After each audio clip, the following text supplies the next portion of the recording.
Praise Lord, praise Lord, hallelujah. आप सबको जय मसीह की। हम लोग इस वक्त अपनी आराधना को शुरू करने जा रहे हैं और इस वक्त पहले हम साउंड चेक कर लें ताकि हमें पता चल जाए कि साउंड ओके है कि नहीं। जय मसीह की।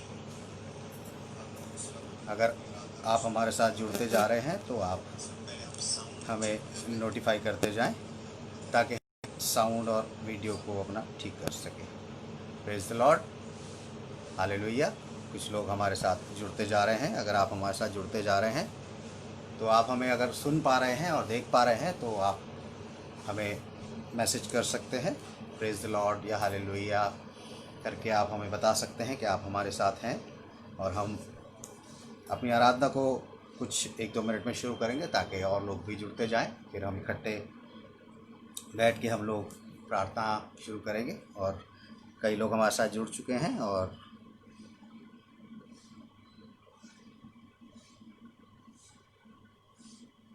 जो जुड़ते जा रहे हैं उन्होंने कमेंट करने शुरू कर दिए हैं। इसका मतलब हमारी आवाज़ सही से पहुंच रही है। प्रेज लॉर्ड, परमेश्वर का धन्यवाद आज की एक बार फिर इस अच्छी सुबह के लिए, इस अच्छी सुंदर समय के लिए कि प्रभु ने हमें फिर से एक साथ दोबारा से यहाँ जोड़ा है ताकि हम एक साथ मिल के प्रभु की आराधना को कर सकें, प्रभु की महिमा को कर सकें।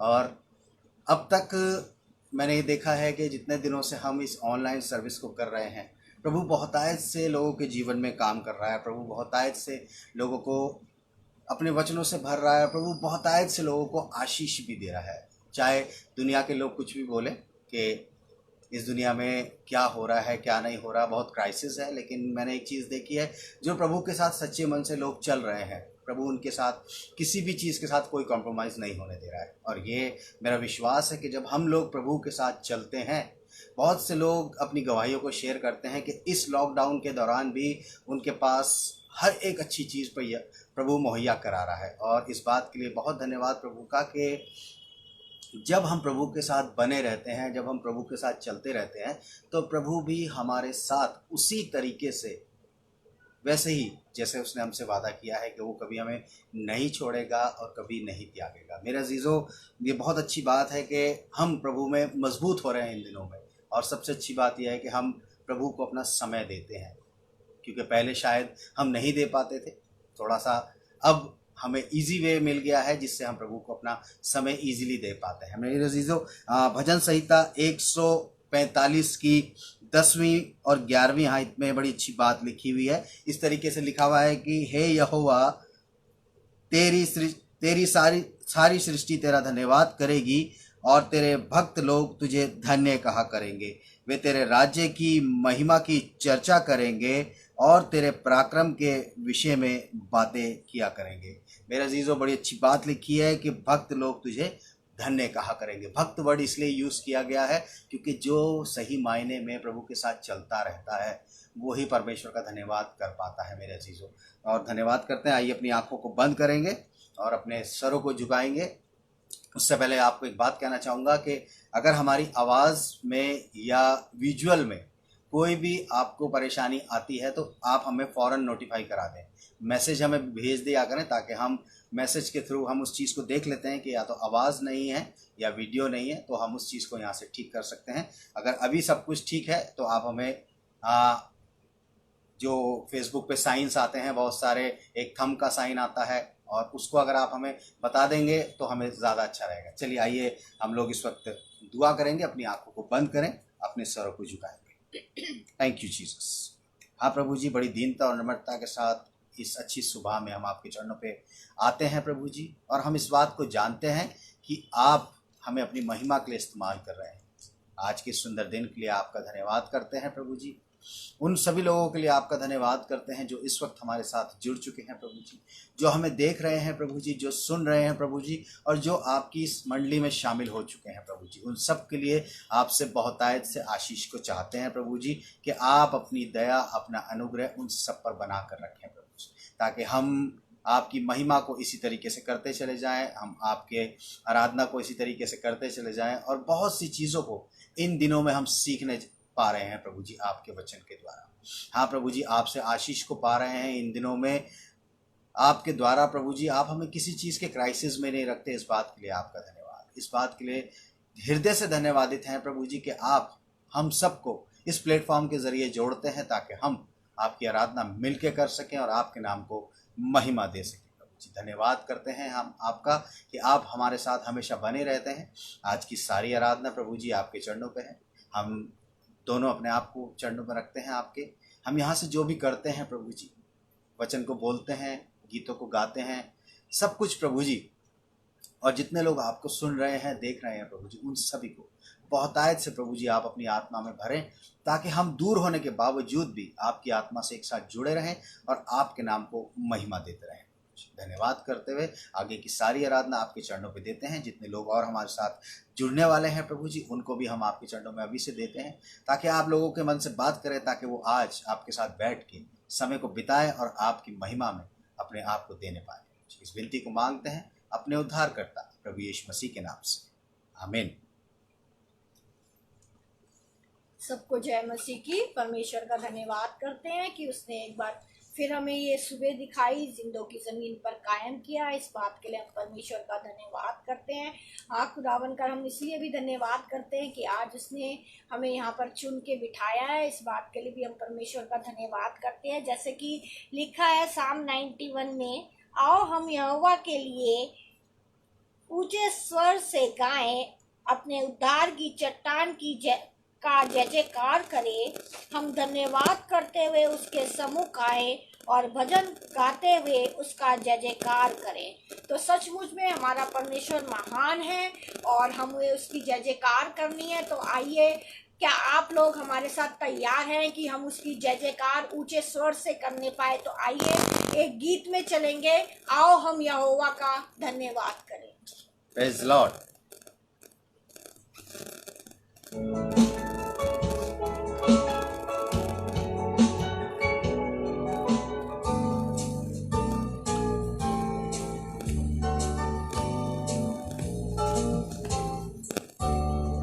आओ हम यहोवा का धन्यवाद करें, अपने सारे हृदय से वंदना करें। आओ हम यहोवा का धन्यवाद करें, अपने सारे हृदय से वंदना करें। उसके फाटकों में स्तुति करें और ललकारें। उसके फाटकों में स्तुति करें और ललकारें।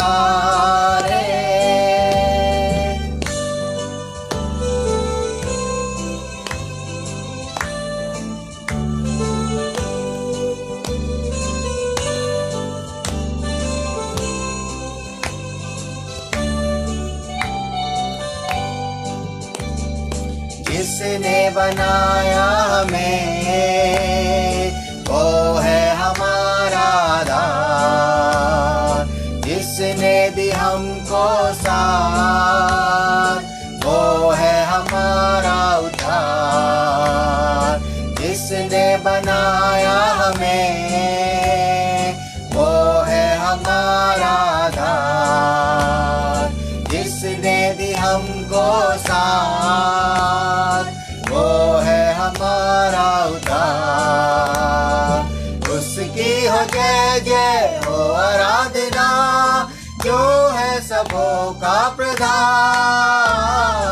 उसकी हो जय जय हो आराधना, जो है सबों का प्रधान।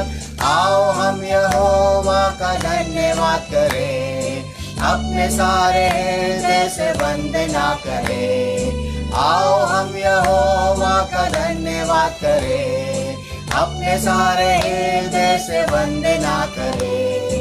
उसके फाटकों में स्तुति करें और ललकारें। उसके फाटकों में स्तुति करें और ललकारें।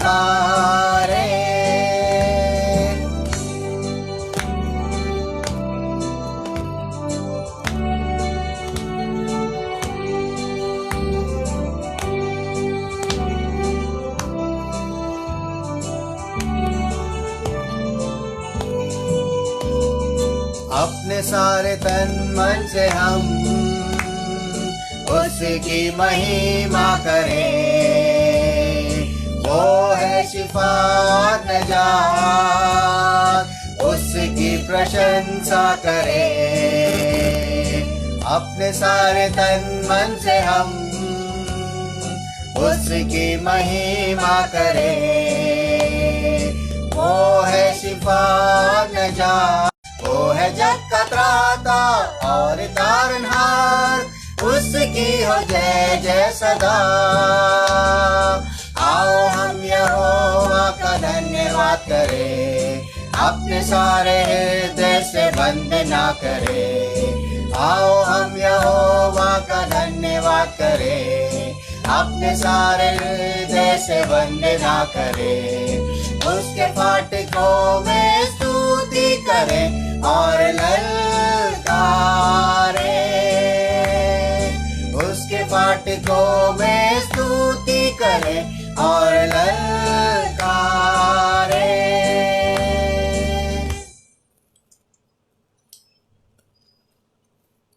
Praise the Lord. Praise Lord. मैं आपके सामने पढ़ूंगी भजन संहिता 121। मैं अपनी आंखें पर्वतों की ओर लगाऊंगा, मुझे कहाँ से सहायता मिलेगी। मुझे सहायता यहोवा की ओर से मिलती है, जो आकाश और पृथ्वी का करता है। वो तेरे पाँव को टलने ना देगा, तेरा रक्षक कभी ना ऊँघेगा। सुन, इज़राइल का रक्षक ना ऊँघेगा और ना सोएगा। यहोवा तेरा रक्षक है, यहोवा तेरी दाहिनी और तेरी आड़ है। ना तो दिन को धूप से और ना रात को चांदनी से तेरी कुछ हानि होगी। यहोवा सारी विपत्ति से तेरी रक्षा करेगा, वो तेरे प्राण की रक्षा करेगा। यहोवा तेरे आने जाने में तेरी रक्षा अब से लेके सदा तक करता रहेगा। परमेश्वर के वचन के पढ़े और सुने जाने पर परमेश्वर आशीष दे। और ये साम 121 जो है वो हमें ये बताता है कि परमेश्वर हमें कभी नहीं छोड़ेगा। वो हमें हमारे बाहर जब हम जाते हैं या बाहर से जब हम आते हैं तो परमेश्वर हमारी तब भी रक्षा करता है, और परमेश्वर हमारे प्राण की रक्षा करता है। और जो कुछ भी आज हम हैं जीवितों की ज़मीन पे, वो हमारे परमेश्वर ने ही हमें जिंदा रखा है। इस बात के लिए हम परमेश्वर का धन्यवाद करते हैं। मैं इसी शाम को लेकर एक गीत गाऊंगी, मैं आंखें अपनी पर्वत की ओर उठाऊंगा।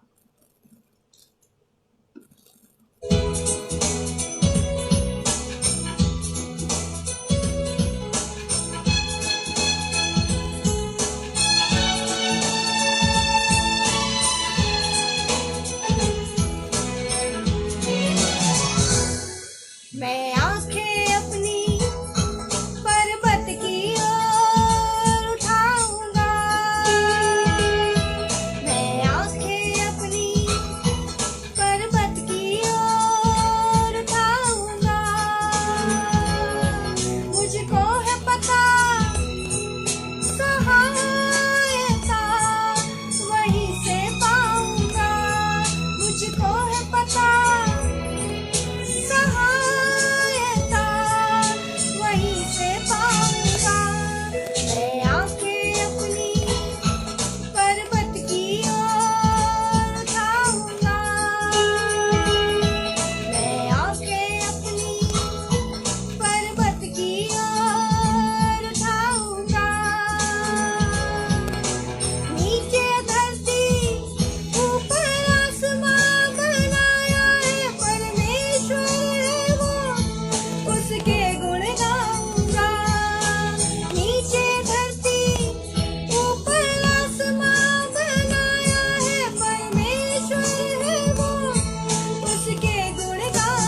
Praise the Lord, hallelujah. परमेश्वर का धन्यवाद हो इस सुंदर गीत के लिए। और इसके बोल हैं, मैं आंखें अपनी पर्वत की ओर उठाऊंगा, मुझको है पता सहायता वहीं से पाऊंगा। मेरे अजीजों, सही बात है कि जब तक हम परमेश्वर की तरफ अपनी आंखों को नहीं उठाएंगे हम सहायता नहीं पा पाएंगे। मेरे अजीजों, इस वक्त बहुत ज़रूरी है इस समय में कि हम सिर्फ परमेश्वर को निहारते रहें और उससे सहायता पाते रहें, क्योंकि दुनिया ने अपने हाथ खड़े कर दिए हैं। मेरे अजीजों, चाहे आपके कितने ही अच्छे कनेक्शंस क्यों ना हो, लेकिन इस टाइम आपकी हेल्प के लिए कोई नहीं खड़ा होगा। लेकिन परमेश्वर की तरफ अगर आपकी निगाहें लगी हैं तो सहायता हमेशा के लिए तैयार रहती है। मेरे आइए अपनी आंखों को बंद करेंगे और इस वक्त अपने सरों को झुकाएंगे और इस वक्त हम दुआ में चलेंगे। थैंक यू जीसस, तेरा धन्यवाद करते मेरे परमेश्वर जी इस सुंदर समय के लिए। खुदावन की एक बार आपने फिर हमें मौका दिया कि हम यहाँ पर बैठकर आपके नाम को लेने वाले हो सके। मेरे परमेश्वर, हमारी सबसे बड़ी ये गवाही है मेरे परमेश्वर कि आपने हमें जिंदों की ज़मीन पर कायम किया। मेरे परमेश्वर, कितने होंगे जिन्होंने आज की सुबह नहीं देखी मेरे परमेश्वर, पर आपने हमें जीवित उठाया। इस बात के लिए हम आपका धन्यवाद करते हैं मेरे परमेश्वर जी। तमाम बरकतों और नियामतों के लिए आपका धन्यवाद करते हैं जो आप हमें मुहैया करते हैं। मेरे परमेश्वर, आप हमारे मुहैया करने वाले परमेश्वर हैं। मेरे परमेश्वर, खास तौर से इस दिन को आपके हाथों में सौंपती हूँ। मेरे परमेश्वर, बोलने वाले वक्ता को आपके हाथों में सौंपती हूँ। खुदावन, सर से लेकर पैर तक इनको तेरे लहू के बारे में बांधते हैं मेरे परमेश्वर जी। खुदावन, ये ना बोले बल्कि जो भी ये शब्द बोले खुदावन, बोल इनके हो और शब्द आपके हो। मेरे परमेश्वर, आप इन्हें अपनी रूह से मसा करिए। मेरे परमेश्वर, जो भी कलाम का बीज आज हमारे दिलों में बोया जाता है खुदावन, वो बहुतायत से फल लाने वाला हो सके मेरे परमेश्वर। और खुदावन, ये बहुत सी आत्मा तेरे नाम से जीतने वाले हो सके मेरे परमेश्वर जी। खुदावन, जो आज हमें देख रहे हैं, हमें सुन रहे हैं मेरे परमेश्वर, हम नहीं जानते वो आज कैसी स्थिति में है मेरे परमेश्वर जी, पर उन सबको तेरे हाथों में सौंपती हूँ मेरे परमेश्वर। अगर कोई बीमार है मेरे परमेश्वर, या कोई अपने सवालों को लेकर आज बैठा है मेरे परमेश्वर, तो आज वो बीमार तेरे नाम से चंगाई पाएगा मेरे परमेश्वर जी। और जो अपने सवालों को लेकर तेरे हुजूर बैठा है मेरे परमेश्वर, आप उनको उसके सवालों का जवाब देंगे मेरे परमेश्वर जी। इस बात के लिए हम तेरा धन्यवाद करते हैं खुदावन, क्योंकि हम ये जानते हैं तूने कहा है जहाँ मेरे नाम से एक या दो जन इकट्ठा होंगे मैं उनके बीच में होऊंगा मेरे परमेश्वर। हम जाते हैं कि इस समय आप हमारे बीच में मौजूद हैं मेरे परमेश्वर जी। आपने अपना सिंहासन इस जगह लगा लिया, इस बात के लिए हम तेरा धन्यवाद करते हैं। पूरी इबादत को तेरे हाथों में सौंपती हूँ, एक बार फिर वक्ता को तेरे हाथों में सौंपते हैं मेरे परमेश्वर। आज आप हमारे मनों को खोल दीजिए मेरे परमेश्वर, ताकि जो भी वचन आज हम सुनते हैं खुदावन, वो हमारे कानों से निकलने वाला ना हो सके, बल्कि उसे हम अपने मन में ग्रहण करने वाले हो सके मेरे परमेश्वर जी।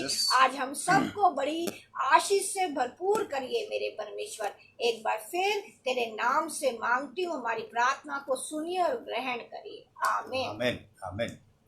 Praise the Lord, praise the Lord. आप सभी का स्वागत है एक बार फिर से। और मुझे कुछ लोग जो स्क्रीन पे दिखाई दे रहे हैं, भाई अंशुल हैं, बहन अनीता हैं, भाई अभिषेक हैं, बहन पूनम हैं, भाई रामफल हैं, भाई राहुल हैं, भाई अमित, दो भाई अमित हैं और मिसेस डैनियल हैं, भाई विनोद हैं और मिस्टर डेविड हैं, बहन सोनल हैं। और मैं बता देता हूँ, बहन स्नेह आज हमारे साथ जुड़ी हैं, ये भोपाल से हैं। और बहन पेट्रिशिया हैं और भी बहुत से लोग हैं जो मुझे नहीं दिखाई दे रहे हैं। मैं उनके लिए सॉरी चाहूँगा। जो मुझे दिख रहे हैं उन सबका स्वागत, और जो नहीं दिख रहे हैं और मुझे देख रहे हैं उन सबका भी प्रभु में बहुत बहुत स्वागत। प्रभु आप सबको बहुत आशीष दे, प्रभु आपको बहुत बढ़ाए और अपने लिए प्रभु इस्तेमाल करता रहे। अगर आप सब खुश हैं, प्रभु में मजबूत हैं, तो हालेलुया या आमीन टाइप करके इस बात को कंफर्म कर सकते हैं कि आपने प्रभु को इस माहौल में भी खुश रखा है। प्रभु ने आपको इस वाले सीजन में भी बहुत आयत से आशीष से भरा है। आप हालेलुया आमीन टाइप करके या कोई भी प्रभु की स्तुति के लिए कोई भी बात कह के इस बात को कंफर्म कर दें कि आप सब मेरे साथ खुश हैं, क्योंकि मैं प्रभु में बहुत खुश हूँ। Hallelujah, praise the Lord. और आप सब का मैं एक बार फिर से प्रभु में स्वागत करता हूँ और आप सबके लिए प्रभु से अच्छा भविष्य, अच्छी सेहत और अच्छा जीवन चाहते हुए मेरी प्रभु से हमेशा यही प्रार्थना है कि प्रभु आप सबको बहुत खुश रखे मेरे अजीजों। और चलिए ज़्यादा टाइम ना गंवाते हुए हम आज के कलाम की तरफ चलेंगे, आज के वचन की तरफ चलेंगे, क्योंकि जैसा आप लोग जानते हैं कि आज का जो वचन है, जिसके जो टॉपिक है, जो कि मैं उसमें डाल चुका हूं, अपने फेसबुक पे भी डाल चुका हूं और मैं आपको इसका नोटिफिकेशन भी भेज चुका हूं कि हमारा जो आज का टॉपिक है वो बड़ा अलग सा टॉपिक है। क्योंकि इस टॉपिक के विषय में जब हम बात करते हैं तो कुछ ये साउंड अजीब सा आता है, कुछ अजीब सा समझ आता है कि ये क्या बात है। और लेकिन आज जब हम इस वर्ष के ऊपर बात करेंगे, इस टॉपिक के ऊपर बात करेंगे, मेरे अजीजों, मैं चाहूँगा कि आप जितना ज़्यादा हो सके इसको शेयर करें, अपने फ्रेंड सर्कल में इसको शेयर करें। आप अभी शेयर कर सकते हैं ताकि लाइव लोग देख सकें इस बात को कि ये वाली जो वर्स है बाइबल के अंदर, ये किस लिए है, क्यों है और इसका मकसद क्या है। मेरे अजीजों, जैसा कि आप सब जानते हैं कि आज का टॉपिक है, क्या क्रूस की कथा मूर्खता है। एक शब्द ऐसा आया है जिसको क्रूस के साथ जोड़ा गया है मेरे अजीजों। और जब हम मूर्खता की बात करते हैं तो एक बड़ा अलग सा साउंड होता है, एक अजीब सा साउंड होता है। और अगर हम इसको बिब्लिकली देखते हैं, इसको अगर हम बाइबल के नज़रिए देखते हैं और अगर हम क्रॉस से जोड़ते हैं, क्रूस से जोड़ते हैं, प्रभु यीशु मसीह से जोड़ते हैं, तो हो सकता है बहुत से लोग इस बात के लिए, इस बात को भी गुस्सा भी हो सकते हैं कि भाई आप क्रॉस को मूर्ख क्यों कह रहे हो, कि क्रूस की कथा क्या मूर्खता है। एक सवाल है आज हम सबके लिए, एक सवाल हम सबके लिए है कि जो क्रूस की कथा है, पहले तो हमें यह समझना होगा कि क्रूस की कथा है क्या, मैसेज ऑफ क्रॉस है क्या, जो क्रूस का मैसेज है वो क्या है, पहले इस बात को समझना है। फिर मूर्खता और ज्ञान की बात हम बाद में देखेंगे। चलिए मेरे साथ आप निकाल लें पहला कुरिन्थियों उसका पहला अध्याय और उसकी 18वीं आयत। पहला कुरिन्थियों उसका पहला अध्याय और उसकी 18वीं आयत। मेरे अजीजों, आप अगर कॉपी पेंसिल लेके बैठे हैं या अगर नोटबुक लेके बैठेंगे तो ज़्यादा बेहतर रहेगा, ताकि आप इन वर्सेस को लिखते जाएं, ताकि आप घर में इस चीज़ का मनन कर सकें। मेरे ही यहाँ से बोल देने से ही आप ना करें, लेकिन आप इस बात को बैठ के लिखें और उसके बाद मनन करते रहें कि क्या ये बातें बाइबल के अंदर सही हैं या नहीं। इसलिए मैं आपको ये बात इसलिए कहता हूँ कि आप परखें वचन को, कि वचन आपसे क्या बात करना चाहता है। मेरे अजीजों, पहला कुरिन्थियों उसका पहला अध्याय और उसकी 18वीं आयत। जी, क्योंकि क्रूस की कथा, जी यहाँ पर एक बात शुरुआत होती है, क्योंकि क्रूस की कथा, यानी कि मैसेज ऑफ क्रॉस। क्रॉस से कुछ बात है, क्रॉस की कोई मैसेज है, क्रॉस की कोई कथा है, क्रॉस की कोई कहानी है, क्रॉस की कोई एक ऐसी बात है जिसके विषय में आज हम समझने वाले हैं। जी, क्योंकि क्रूस की कथा नाश होने वालों के लिए मूर्खता है, नाश होने वालों के लिए मूर्खता है, परंतु हम उद्धार पाने वालों के लिए परमेश्वर का सामर्थ है। परंतु हम उद्धार पाने वालों के निकट परमेश्वर का सामर्थ है। मेरे अजीजों, जब मैं इस आयत के ऊपर मनन कर रहा था, पिछले दिनों मेरी किसी से बात हो रही थी, तो उन्होंने मुझे कहा कि इस आयत के ऊपर कुछ बताएं। और मैंने प्रभु से बात करी, मैंने कहा प्रभु जी इस आयत को समझने में हमारी मदद करें, इस वर्स को समझने में आप हमारी मदद करें, क्योंकि हम इसको शायद समझ नहीं पाते सही तरीके से। और जब मैं इस पे मनन कर रहा था, जब मैं इसके ऊपर स्टडी कर रहा था, तो मुझे इस छोटी सी आयत के अंदर 5 बातें नजर आई। इस छोटी सी आयत के अंदर, कहने को ये 1.5 लाइन की आयत भी नहीं है पूरी, लेकिन इसके अंदर मुझे 5 बातें नजर आई और आज हम उन 5 बातों के ऊपर गौर करेंगे। मेरे दोस्तों, आप बड़े धीरज के साथ बैठिए, आप बड़े पेशेंस के साथ बैठिए। अगर आपके पास अगला 1 घंटा खाली है तो आप बैठ जाएं, अपनी कमर की पेटियां बांध लें, क्योंकि अब हम फ्लाइट टेक ऑफ करने वाले हैं। और अगर मेरे अजीजों आप इस चीज़ को सुनेंगे, समझेंगे, तभी परमेश्वर आपके लिए, आपके जीवन में काम कर पाएगा। मेरे अजीजों, हमने पढ़ा कि क्रूस की कथा नाश होने वालों के निकट मूर्खता है, परंतु हम उद्धार पाने वालों के निकट परमेश्वर की सामर्थ है। चलिए इसको समझते हैं कि किस तरीके से इसके अंदर हम 5 बातों पे मनन करेंगे। पहली बात जो हम देखते हैं वो बात की जाती है क्रूस की कथा की, मैसेज ऑफ क्रॉस की। उर्दू में अगर हम कहते हैं पैगाम की, क्रॉस के या क्रूस के पैगाम की बात अगर हम करते हैं, तो इसके अंदर पहली चीज हम देखते हैं क्रूस की कथा। दूसरी चीज हम देखते हैं नाश होने वाले। दूसरे जो बात हम देखते हैं, अगर आपके पास नोटबुक लेके बैठे हुए हैं आप, अगर आप तो आप नोट करते जाइए।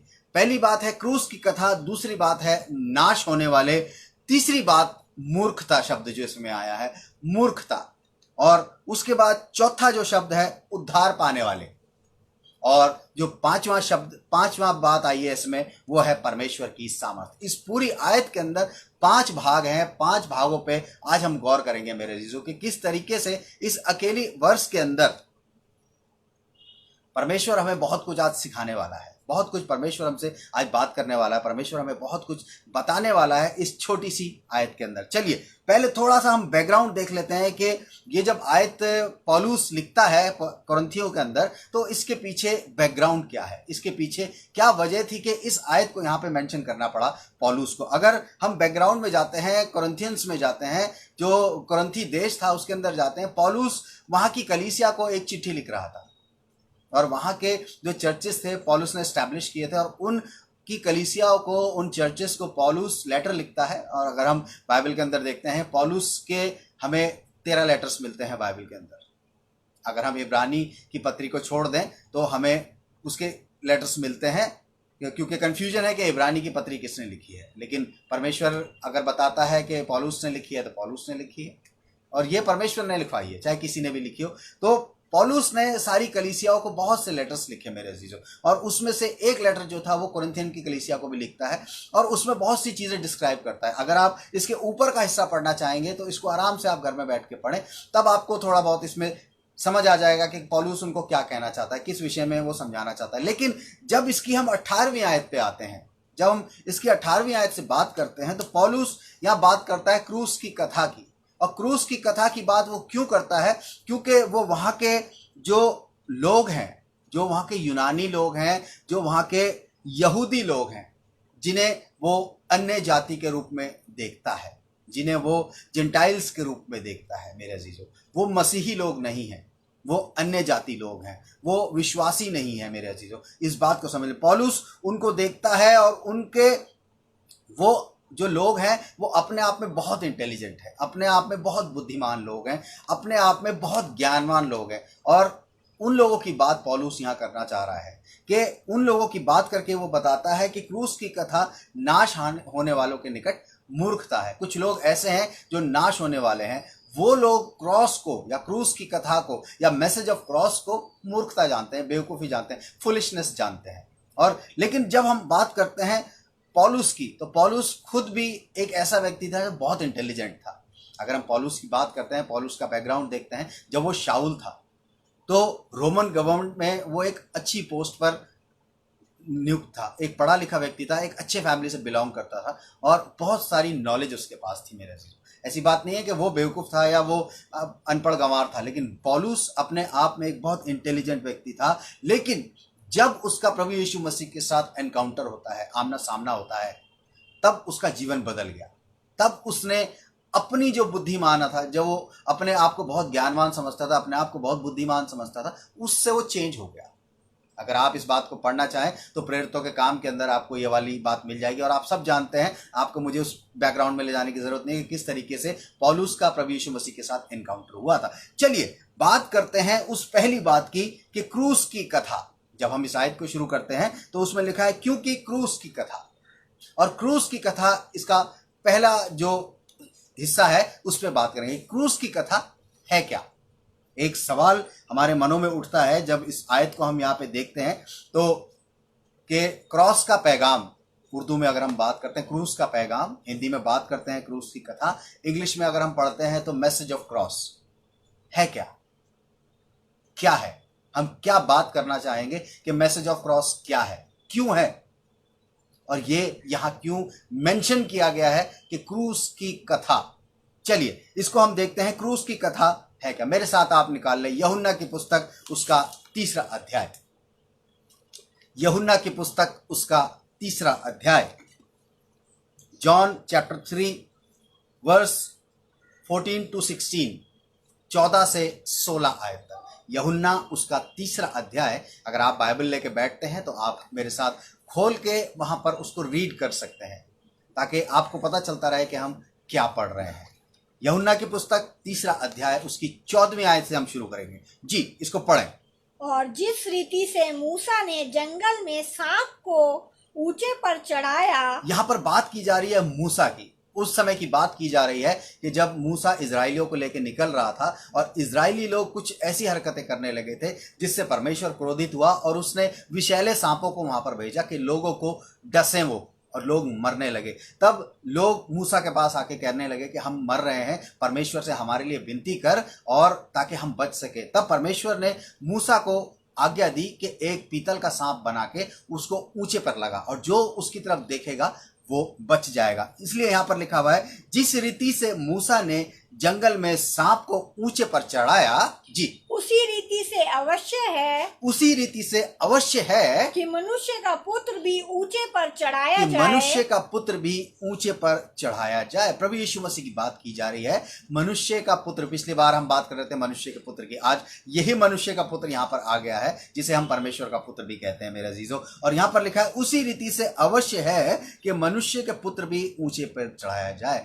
अगर हम बात करते हैं, जब मूसा ने सांप को ऊंचे पे चढ़ाया, उसका एक पर्पस था कि जो उसकी तरफ देखेगा वो बच जाएगा। और परमेश्वर ने कहा था कि इसको ऊंचे पर रख, जो इसकी तरफ देखेगा वो बचता चला जाएगा। और यहाँ पर भी बात की जाती है कि अवश्य है कि मनुष्य का पुत्र ऊंचे पर चढ़ाया जाए, यानी कि क्रूस पर चढ़ाया जाए मेरे अजीजों। अवश्य है यानी कि ये मैंडेटरी चीज है, ये होना ही है।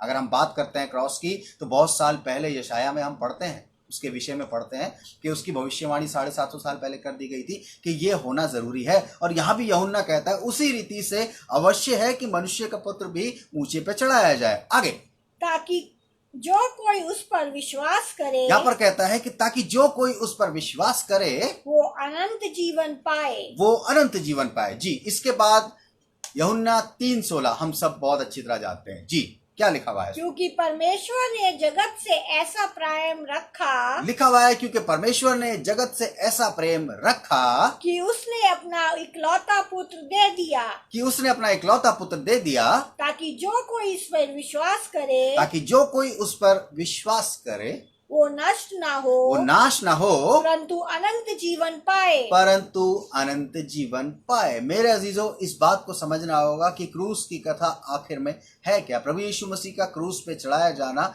क्यों है? वो इसलिए है कि जो कोई उसकी क्रूस की तरफ देखता है, उस पर विश्वास करता है, साफ बताती है बाइबल कि वो नाश ना हो परंतु अनंत जीवन पाए। और जब यूहन्ना 3:16 का हम देखते हैं तो उसमें शब्द आया है, परमेश्वर ने जगत से ऐसा प्रेम रखा। यहाँ पर यह वर्ष नहीं आया कि परमेश्वर ने मसीहों से ऐसा प्रेम रखा या ईसाइयों से ऐसा प्रेम रखा या किसी एक स्पेशल कम्युनिटी से ऐसा प्रेम रखा कि वो बचे। नहीं, यहाँ पर एक वर्ड आया है, जगत, वर्ल्ड आ गया, world. God so love the world. परमेश्वर ने जगत से ऐसा प्रेम रखा। मेरे अजीजों, ये जो जगत वर्ड है, जो वर्ल्ड वर्ड है, किसी पर्टिकुलर चीज के लिए नहीं है, ये पूरे संसार की बात की जा रही है। इसमें कोई भी हो सकता है मेरे अजीजों, इसमें विश्वासी भी हो सकते हैं, अविश्वासी भी हो सकते हैं, अन्य जाति भी हो सकते हैं। और जब पौलुस बात कर रहा था तो उस वक्त बात कर रहा था अन्य जातियों, यहूदियों की बात कर रहा था, यूनानियों की बात कर रहा था, उन इंटेलिजेंट लोगों की बात कर रहा था जो इस संसार में रहते हैं मेरे अजीजों। जब हम संसार में रहते हैं तो हम ज्ञान को हासिल करने की कोशिश करते हैं और बहुत ज्ञानवान होना चाहते हैं मेरे अजीजों। लेकिन इस बात को भी समझना जरूरी है कि क्रूस की कथा किन के लिए है और क्रूस की कथा का मकसद क्या है, मैसेज ऑफ क्रॉस क्या है। हम इस बात को समझ रहे हैं कि परमेश्वर ने जगत से ऐसा प्रेम रखा कि क्रॉस पे प्रभु यीशु मसीह सिर्फ इसलिए चढ़ाया गया कि जो कोई उस पर विश्वास करे। एक शब्द अगर हम आगे पढ़ते हैं इस लाइन को तो लिखा है जो कोई, यानी कि किसी पर्टिकुलर की बात की जा रही है। अगर अभी पूरे वर्ल्ड की बात की जा रही थी, अभी पूरे संसार की बात की जा रही थी, लेकिन अब उस वर्ल्ड के अंदर से कुछ सेलेक्टेड लोगों की बात की जा रही है कि जो कोई, यानी कि कोई भी इंडिविजुअल मेरे अजीज, आप किसी की वो नहीं ले सकते हैं कि भाई ये भी है, ये भी जाएगा, ये भी विश्वासी है। नहीं, आप, हम और आप, सिर्फ मैं और आप अपनी बात कर सकते हैं। क्या बात कर सकते हैं कि मैं प्रभु यीशु मसीह पर विश्वास करता हूं, मैं प्रभु यीशु मसीह पर विश्वास करती हूं। मेरे अजीजों, इस तरीके से आप कह के आप समझ सकते हैं बात को। लिखा है कि जो कोई उस पर विश्वास करे, जो कोई, एक पर्टिकुलर, यानी कि अगर मैं विश्वास करता हूं तो मेरा विश्वास गिना जाएगा। मैं अपनी वाइफ के लिए या अपने घर के लोगों के लिए या अपने परिवार के लोगों के लिए नहीं वो कर सकता। लेकिन मैं अपनी बात करता हूं। यहां पर लिखा है जो कोई, यानी कि एक इंडिविजुअल व्यक्ति भी विश्वास उस पर करेगा, तो लिखा है जो विश्वास करेगा वो ही अनंत जीवन पाएगा। और क्रॉस की कथा यही है, क्रूस की कथा यही है मेरे अजीजों, कि जो कोई प्रभु यीशु मसीह पर विश्वास करेगा, इस बात को समझें कि प्रभु यीशु मसीह पर विश्वास करना। मेरे साथ एक वर्ष और निकाल लें, यूहन्ना उसका 8वां अध्याय और उसकी 36वीं आयत। यूहन्ना जॉन चैप्टर 8 वर्स 36। यूहन्ना उसका 8वां अध्याय और उसकी 36वीं। जी, क्या लिखा हुआ है? इसलिए यदि पुत्र तुम्हें स्वतंत्र करेगा, यहां बड़ी साफ बात लिखी है, इसलिए यदि पुत्र यानी कि प्रभु यीशु मसीह तुम्हें स्वतंत्र यानी कि आजाद करेगा, तो सचमुच तुम स्वतंत्र हो जाओगे। तो लिखा है कि सचमुच तुम स्वतंत्र हो जाओगे। दुनिया में कोई भी आपकी गारंटी ले ले कि जी हम आपको आजाद कर देंगे इन चीजों से, हम आपको इन चीजों से आजाद कर देंगे, मेरे अजीजों सारी गारंटी फेल है।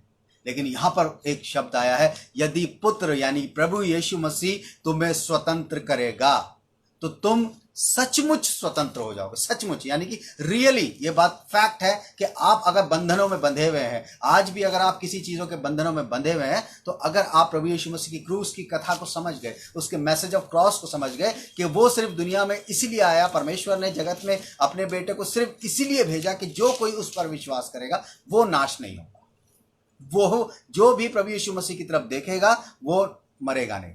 जो भी प्रभु यीशु, जैसे मूसा ने सांप को ऊपर लगाया तो लोगों ने देखा और वो बचते चलेगा, इसी तरीके से जब हमारी निगाहें प्रभु यीशु मसीह की तरफ है, उसकी क्रूस की तरफ है मेरे अजीजों, और हम उस क्रूस पे उसको चढ़ावा देखते हैं इसलिए, और इस बात को समझते हैं कि प्रभु यीशु मसीह सिर्फ मेरे पापों के लिए, मेरे अजीजों हम नहीं बोलूंगा, मैं बोलूंगा, क्योंकि वो मेरे पापों के लिए मरा, उसकी क्रूस की कथा मेरे लिए बहुत मायने रखती है मेरे अजीजों। आज ये सवाल आपके लिए भी है कि उसकी क्रूस की कथा आपके लिए क्या मायने रखती है, मैसेज ऑफ क्रॉस आपके लिए क्या मायने रखता है। यहां पर साफ लिखा है कि यदि पुत्र तुम्हें स्वतंत्र करेगा तो तुम सचमुच स्वतंत्र हो जाओगे। मेरे रियल में आप अगर बंधे हुए हैं किसी चीज से, दुनिया में किसी भी तरीके के बंधन में अगर आज आप हैं मेरे अजीजों, तो इस बात को समझ लीजिए सिर्फ प्रभु यीशु मसीह ही है जो आपको आजाद कर सकता है। आप किसी भी तरीके की बंदिश में हो, किसी भी तरीके के बंधन में हो, तो आज प्रभु यीशु मसीह की तरफ देखने लगिए, उसकी क्रूस की कथा को समझने लगिए, उसके मैसेज ऑफ क्रॉस को समझ जाइए मेरे अजीजों, तो आप आजाद हो जाएंगे। एक आयत और मेरे साथ निकाल लें, लूका उसका 9वां अध्याय और उसकी 23वीं आयत। लूका 9 और उसकी 23वीं आयत। Luke chapter 9 verse 23। जी, क्या लिखा हुआ है इसमें?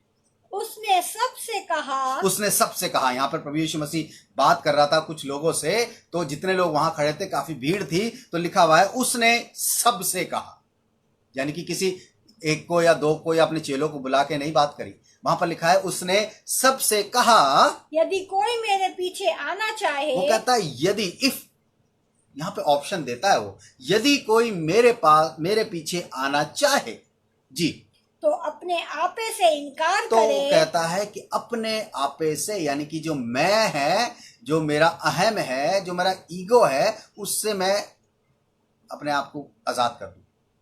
वो कहता है कि जो कोई मेरे पीछे आना चाहे तो अपने आपे से इनकार करे और प्रतिदिन अपना क्रूस उठाए हुए मेरे पीछे हो ले। यहां पर एक बड़ी अच्छी बात मेरे अजीजों, ये कहता है प्रतिदिन अपना क्रूस उठाए हुए मेरे पीछे आ ले।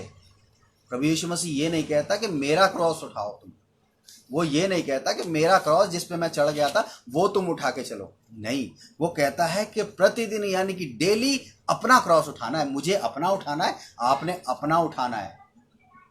आपका अपना क्रॉस है मेरे अजीजों, मेरा अपना क्रॉस है जो मुझे खुद उठाना है। तभी मैं उस क्रूस की कथा को समझ पाऊंगा, तभी मैं मैसेज ऑफ क्रॉस को समझ पाऊंगा, तभी मैं उस पैगाम को समझ पाऊंगा जो प्रभु यीशु मसीह ने उस सलीब से हमारे लिए दिया।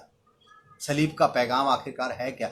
यही है कि वो हमारे लिए मरा, हमारे पापों के लिए मरा, और इसलिए लिखा है कि उसने सबसे कहा, सबके पास ऑप्शन दे दिया कि अगर कोई मेरे पीछे आना चाहे। उस भीड़ में अगर 100, 200, 500 लोग खड़े होंगे, हजारों लोग खड़े होंगे, उनमें से कहा तुम में भाई ऑप्शन है तुम्हारे लिए, अगर तुम में से कोई मेरे पीछे आना चाहे। किसी सिंगल व्यक्ति से नहीं कहा कि भाई सुनो मेरे पीछे आना चाहते हो, उसने नहीं, उनने लिखा है सबसे कहा कि यदि तुम में से कोई मेरे पीछे आना चाहे तो प्रतिदिन अपना क्रूस उठाए। अपना, किसी और का नहीं मेरे अजीजों। इस बात को समझ लीजिए कि क्रॉस की कथा यानी क्रूस की कथा, सलीब का पैगाम यही है कि हमें अपना क्रॉस उठाना है। प्रभु यीशु मसीह ने नहीं उठाना, प्रभु यीशु मसीह ने अपना उठा लिया। वो वहां से लेके वहां तक चला गया, खोपड़ी नामक जगह जहां उसको गाड़ा गया था, कितनी दूर से वो अपना सलीब उठा के लेके आया था मेरे अजीजों। अगर आप इसके क्रॉस के बारे में जानना चाहेंगे तो आप गूगल पे जाके जान सकते हैं, प्रभु यीशु मसीह के क्रॉस के वजन को जान सकते हैं, उसके क्रॉस को उठाने के डिस्टेंस को जान सकते हैं। इन सब बातों को मैं नहीं बताऊंगा, लेकिन आप सब जानते हैं कि कितना भारी क्रॉस प्रभु यीशु मसीह उठा के लेके आया था। वो अपने लिए नहीं उठा के लेके आया था, उस वक्त भी उसने मेरे लिए ही उठाया था। मैं नहीं जानता आपके लिए उठाया नहीं उठाया, लेकिन मैं इस बात को मानता हूं कि उसने मेरे लिए उठाया था। और वहां से उठा के उसको धक्के देते हुए लेके आए, कोड़े मारते हुए लेके आए, मुंह पे थूकते हुए आए, उसको गिराते हुए आए। इतना वजन, धूप, गर्मी और लहूलुहान शरीर पर वो उस क्रॉस को लेके आ रहा था मेरे अजीज। क्यों? सिर्फ इसलिए लेके आ रहा था कि वो उस पर चढ़े और मेरे पापों को माफ करवा दे। मेरे लिए परमेश्वर को बोल दे कि प्रभु जी मैं पापी हूं, मैं बंधा हुआ हूं, मेरे को इस संसार ने बांध रखा है, इन संसार की अभिलाषाओं में मैं फंसा हुआ हूं, मुझे आजाद करवा दे। प्रभु यीशु मसीह जब सूली पे चढ़ा तो उसके आसपास दो चोर डाकू लटकाए गए। एक कहता है कि यदि तू मसीह का पुत्र है तो हमको और अपने आप को बचा। लेकिन दूसरा वाला जो था उसने एक बात कही, प्रभु जी जब तू अपने राज्य में आए तो मेरी सुध ही लेना। उसने उस सलीब की तरफ नजर कर ली थी, जिस तरीके से मूसा ने के सांप की तरफ इजरायलियों ने नजर करी, उसी वक्त उस चोर ने प्रभु यीशु मसीह की तरफ नजर करके कह दिया कि प्रभु जब तू अपने राज्य में आए तो मेरी सुध ही ले लेना। क्या प्रभु यीशु मसीह ने उससे क्या बोला था? हम सब जानते हैं। प्रभु यीशु मसीह ने उससे बोला कि तू आज ही रिपेंट। जिस दिन हम रिपेंट कर लेंगे, जिस दिन हम पश्चाताप कर लेंगे कि प्रभु हमारे पापों को माफ कर दे, तो उसी दिन आपको क्रूस की कथा समझ आ जाएगी मेरे जी। और प्रभु यीशु मसीह फौरन आपसे बोलेगा कि आज ही तू मेरे साथ स्वर्गलोक में होगा। मेरे जीजो, पहली बात हमने सीखी कि क्रॉस की कथा आखिर है क्या। क्रूस की कथा यही है कि हम अपना क्रॉस खुद उठा के उसकी तरफ देखते रहे हैं, प्रभु यीशु मसीह की तरफ, जिसने हमारे पापों को क्षमा कर दिया। हम पापी थे संसार में, लेकिन अब हम पापी नहीं रहे क्योंकि उसने अपना बलिदान हमारे लिए दे दिया। मेरे अजीजों, दूसरी चीज की तरफ हम चलेंगे। दूसरी चीज नाश होने वाले, लिखा हुआ है कि क्योंकि क्रूस की कथा नाश होने वालों के निकट मूर्खता है। अब ये जो नाश होने वाले हैं ये कौन है? इस बात को हमें समझना बहुत जरूरी है मेरे अजीजों कि लिखा हुआ है कि क्रूस की कथा नाश होने वालों के लिए मूर्खता है, नाश होने वालों के लिए। अब इस बात को समझेंगे कि ये नाश होने वाले लोग कौन है मेरे अजीजों। अगर आप इस बात को समझना चाहते हैं तो मेरे साथ आप निकाल लें पहला कुरिन्थियों उसका 3रा अध्याय। पहला कुरिन्थियों उसका 3रा अध्याय, 1 Corinthians chapter 3 उसकी 18 से 19 आयत, वर्स 18 and 19। क्या लिखा हुआ है इसमें जी? कोई अपने आप को धोखा ना दे। सबसे पहले पौलुस इस बात को कह देता है कि कोई अपने आप को धोखा ना दे। हम दुनिया को धोखा दे सकते हैं लेकिन अपने आप को कभी धोखा नहीं दे सकते। हम कुछ भी करते हैं हमें पता होता है और हमारे परमेश्वर को पता होता है। हो सकता है हम दुनिया से बहुत सी चीजें छुपा लें, हम दुनिया से बहुत सी बातों को छुपा लें, लेकिन यहां पर लिखा हुआ है कि कोई अपने आप को धोखा ना दे। यदि तुम में से कोई इस संसार में अपने आप को ज्ञानी समझे। यहाँ पर बड़ी साफ बात लिखी है कि यदि तुम में से कोई इस संसार में अपने आप को ज्ञानी समझे, यानी कि नॉलेजेबल समझे, यानी कि अपने आप को बहुत ज्यादा इंटेलिजेंट समझे, अगर हम साधारण भाषा में कहें तो बहुत ज्यादा बुद्धिमान समझे या ज्ञानी समझे। जी लिखा हुआ है कि यदि तुम में से कोई इस संसार में अपने आप को ज्ञानी समझे तो मूर्ख बने। साफ बात लिखा है कि मूर्ख बने, यानी कि अगर उर्दू में पढ़ रहा था उसमें लिखा है बेवकूफ। जब हम बेवकूफ शब्द की बात करते हैं, किसी को ऐसी बोल देते हैं कि भैया ये तो बेवकूफ है, कितना बुरा फील होता है। ये शब्द, अगर आप इस शब्द की गहराई में जाएंगे तो आपको पता चलेगा। इंग्लिश में फुलिश लिखा हुआ है, एक शब्द इसके साथ और जुड़ता है स्टूपिड। मेरे अजीजों, यहां पर लिखा हुआ है यदि तुम में से संसार में कोई अपने आप को ज्ञानी समझे, यानी कि इंटेलिजेंट समझे, तो सबसे पहले वो क्या कहता है? तो वो मूर्ख बने, यानी कि अपने आप को कहे भैया हम मूर्ख हैं। बाइबल कह रही है, मैं नहीं कह रहा। अगर आप कितने ज्यादा इंटेलिजेंट हैं मुझे नहीं मालूम, आप कितने ज्यादा पढ़े लिखे हैं, हो सकता है आप बहुत ज्यादा इंटेलिजेंट हो दुनियावी तरीके से। मेरे दो तरीका का ज्ञान है, इस बात को आप समझ लीजिएगा कि दुनियावी तरीके से यहाँ पे कहता है कि यदि तुम में से कोई संसार में अपने आप को ज्ञानी समझे, संसार में वर्ल्ड के अंदर अपने आप को अगर आप इंटेलिजेंट समझते हैं तो वो कहता है तो वो मूर्ख बने कि ज्ञानी हो जाए, कि ज्ञानी हो जाए। मेरे अजीजों, ज्ञानी आप तब होंगे जब आप संसार के लिए आप मूर्ख होंगे। संसार के लिए मूर्ख बनना है, संसार के लिए मूर्ख बनना है। और यहां पर लिखा हुआ है कि संसार का ज्ञान आपको ज्ञानी नहीं बनाएगा। अगर आप संसार का ज्ञान पाकर अपने आप को बहुत नीचा समझते हैं कि ठीक है भाई वो तो संसारिक ज्ञान है, लेकिन हम फिर भी मूर्ख ही हैं, अगर आप इस बात को कहते हैं तो आपको समझ आएगा कि लिखा है तो ज्ञानी हो जाएगा। तो अगर आप अपने आप को नीचा कर लेंगे तो आपका ज्ञान अपने आप समझ आ जाएगा। जी आगे क्या लिखा हुआ है? क्योंकि संसार का ज्ञान, उसको इस बात को क्लियर कर देता है कि क्योंकि संसार का ज्ञान, आप में से हो सकता है बहुत से लोग बहुत ज्ञानवान हो, मैं नहीं हूं आज।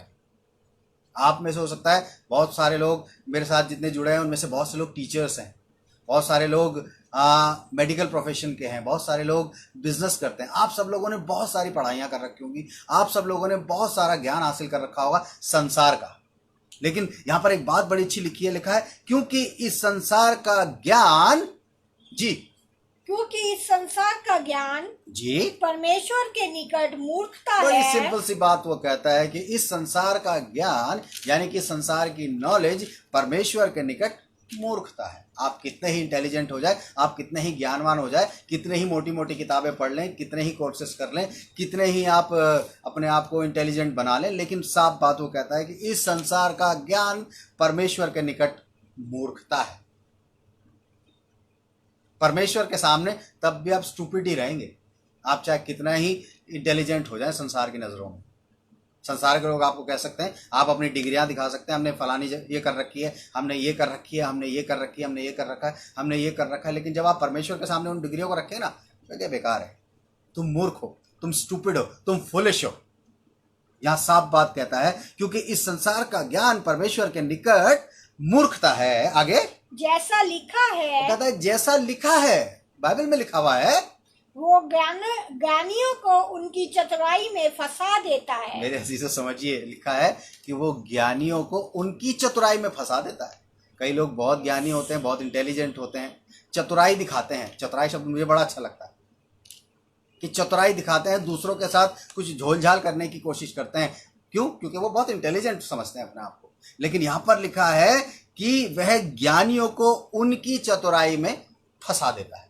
परमेश्वर अगर कोई ज्यादा इंटेलिजेंट समझता है ना अपने आप को, एक कहावत भी आपको मालूम है ना, कहावतें बहुत सारी हैं, चलिए मैं वो कहावत नहीं बोलूंगा, लेकिन आप समझ रहे होंगे मैं कौन सी कहावत बोलना चाह रहा हूं। तो यहां पर वो लिखा हुआ है कि वो ज्ञानियों को उनकी चतुराई में फंसा देता है, फंसा देता है। अगर संसार का ज्ञान है तो वो आपको परमेश्वर के नजदीक नहीं लेके जाएगा, वो आपको फंसाएगा। आगे बताऊंगा क्यों। जी सबोपदेशक उसका पहला अध्याय और उसकी 18वीं आयत, जी क्या कहती है? सबोपदेशक उसका पहला अध्याय और उसकी 18वीं आयत। क्योंकि बहुत बुद्धि के साथ, लिखा है कि बहुत बुद्धि के साथ, यानी कि अगर आप ज्यादा बुद्धिमान हैं, ज्यादा इंटेलिजेंट हैं, ज्यादा ज्ञानवान हैं, जी बहुत बुद्धि के साथ बहुत खेद भी होता बहुत है। खेद भी होता है, यानी कि परेशान रहता है आदमी। ज्यादा इंटेलिजेंट हो जाएगा तो ज्यादा परेशान हो जाएगा। जी उसके आगे क्या लिखा है? और जो अपना ज्ञान बढ़ाता है, जो अपना ज्ञान बढ़ाता, संसारिक ज्ञान की बात कर रहा हूं मेरे अजीजों, अभी इस बात को समझ लेना कि जो अपना ज्ञान बढ़ाता है वो अपना दुख भी बढ़ाता है। वो अपना दुख भी बढ़ाता है। आप जानते हैं कि सबोपदेशक की किताब किस व्यक्ति ने लिखी है? जिसने लिखी है वो इस संसार का सबसे बुद्धिमान व्यक्ति है, क्योंकि परमेश्वर ने उसको बुद्धि दी है, ये उसके द्वारा लिखी गई। और वो खुद इस बात को कहता है कि बहुत बुद्धि के साथ बहुत खेद भी होता है, और जो अपना ज्ञान बढ़ाता है वो अपना दुख भी बढ़ाता है। मेरे जो अपना ज्ञान बढ़ाता है वो दुख भी बढ़ाता है, और जो अपना ज्ञान बढ़ा रहा है वो नाश होता जा रहा है। मेरे अजीजों, हम ऊपर पढ़ रहे थे कि क्रूस की कथा नाश होने वाले, जो इस संसार में ज्ञानी समझते हैं अपने आप को। पौलुस भी बात कर रहा था यूनानियों की, यहूदियों की, जो अपने आप में बहुत इंटेलिजेंट थे, बहुत इंटेलिजेंट थे, जो ऐसी ऐसी बातें बोलते थे। नए नियम के अंदर भी हम यीशु मसीह के बारे में अगर पढ़ते हैं तो पुरनीय थे, याजक थे, जो यरूशलेम में रहा करते थे, बात करते थे प्रभु यीशु मसीह से, और वो बहुत ज़्यादा इंटेलिजेंट समझते थे अपने आप। बहुत ज़्यादा इंटेलिजेंट समझते थे। और यहाँ पर लिखा है कि जो बहुत बुद्धि के साथ बहुत खेल होता है और ज्ञान बढ़ाता है, वो अपना दुख भी बढ़ाता है। याकूब उसका 3रा अध्याय उसकी 14वीं और 15वीं आयत बड़ी अच्छी बात बताती है। जी क्या कहते हैं? याकूब उसका 3रा अध्याय और उसकी 14वीं और 15वीं आयत। जी, पर यदि तुम अपने अपने मन में, एक चीज को समझ लीजिएगा, वो कहता है कि यदि तुम अपने अपने मन में कड़वी ढा और विरोध रखते हो तो सत्य के विरोध में घमंड ना करना। तो घमंड नहीं करना। अगर आपका मन साफ नहीं है, मेरा मन अगर अजीजों साफ नहीं है, मेरे मन के अंदर किसी के प्रति ढा है, मेरे अंदर किसी के बैर है, मैं किसी का विरोध करता हूं, मेरा मन अंदर से अगर साफ नहीं है, तो याकूब साफ इस बात को कहता है, यदि तुम अपने अपने मन में कड़वी ढा और विरोध रखते हो तो सत्य के विरोध में घमंड नहीं करना। तुम ये नहीं कहना कि भाई हम बहुत अच्छे हैं, बहुत इंटेलिजेंट है। क्या कहता है? और ना तो झूठ बोलना, और ना झूठ बोलना, झूठ नहीं बोलना है।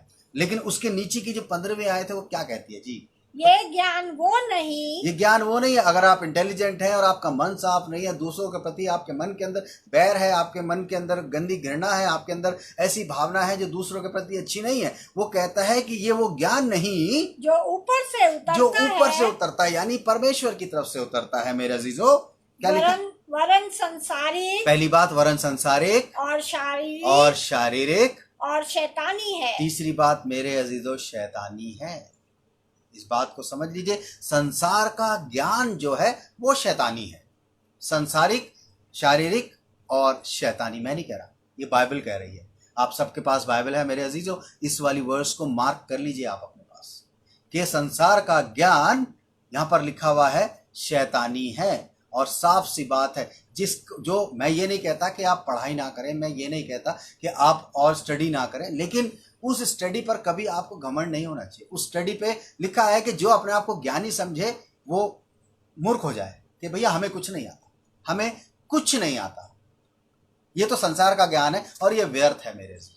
और यहाँ पर भी साफ लिखा है कि ये ज्ञान सांसारिक है, शारीरिक है और शैतानी है मेरे से। अगर हमारे मन साफ नहीं है, हमारे मनों के अंदर अच्छी बातें नहीं है, तो हम कैसे बात को कर सकते हैं कि हमने बड़ी अच्छी अच्छी किताबें पढ़ी हैं, हमने बड़े बड़े अच्छे कोर्सेज किए हुए हैं, हमने बहुत अच्छी अच्छी चीज़ों को सीखा है। क्या सीखा है? जब हमारा मन साफ नहीं कर पाया ये ज्ञान, जब हमारे मन की गंदगी नहीं निकाल पाया ये ज्ञान, तो ये ज्ञान हमारे किस काम का मेरे अजीजों? इसका मतलब ये शैतानी है ना। ये सांसारिक ज्ञान हमें परमेश्वर से दूर करता है मेरे अजीजों। जब हम ज़्यादा इंटेलिजेंट हो जाते हैं, अगर आप देखें साइंटिस्ट की अगर हम बात करते हैं, तो साइंटिस्ट जो हैं वो बाइबल को नहीं मानते हैं।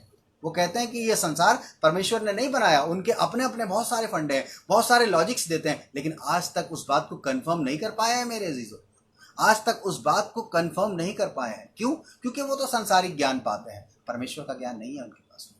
तो यहाँ पर भी साफ लिखा हुआ है कि ये ज्ञान ऊपर से नहीं उतरता, वरन सांसारिक और शैतानी है मेरे अजीजों। इस चीज को जान जाएं कि नाश होने वाले लोग वो हैं जो इस संसार के ज्ञान को प्राप्त करते हैं। पहली चीज हमने देखी क्रूस की कथा क्या है, और दूसरी बात हमने देखी कि वो नाश होने वाले लोग कौन है। और तीसरी बात जब हम करते हैं मूर्खता की, वो कहता है कि क्रूस की कथा नाश होने वालों के निकट मूर्खता, यानी कि जो लोग नाश होने वाले हैं, नाश होने वाले मैंने आपको बता दिए कि वो सांसारिक ज्ञान वाले हैं। जो सांसारिक ज्ञान है उन्हीं के निकट, यानी कि वो ही जो है परमेश्वर की बात को नहीं समझते हैं, वो इस मैसेज ऑफ क्रॉस को नहीं समझते हैं, इस सलीब के पैगाम को नहीं समझते हैं, इस क्रूस की कथा को नहीं समझते हैं, और उनके लिए वो मूर्खता ठहरती है मेरे।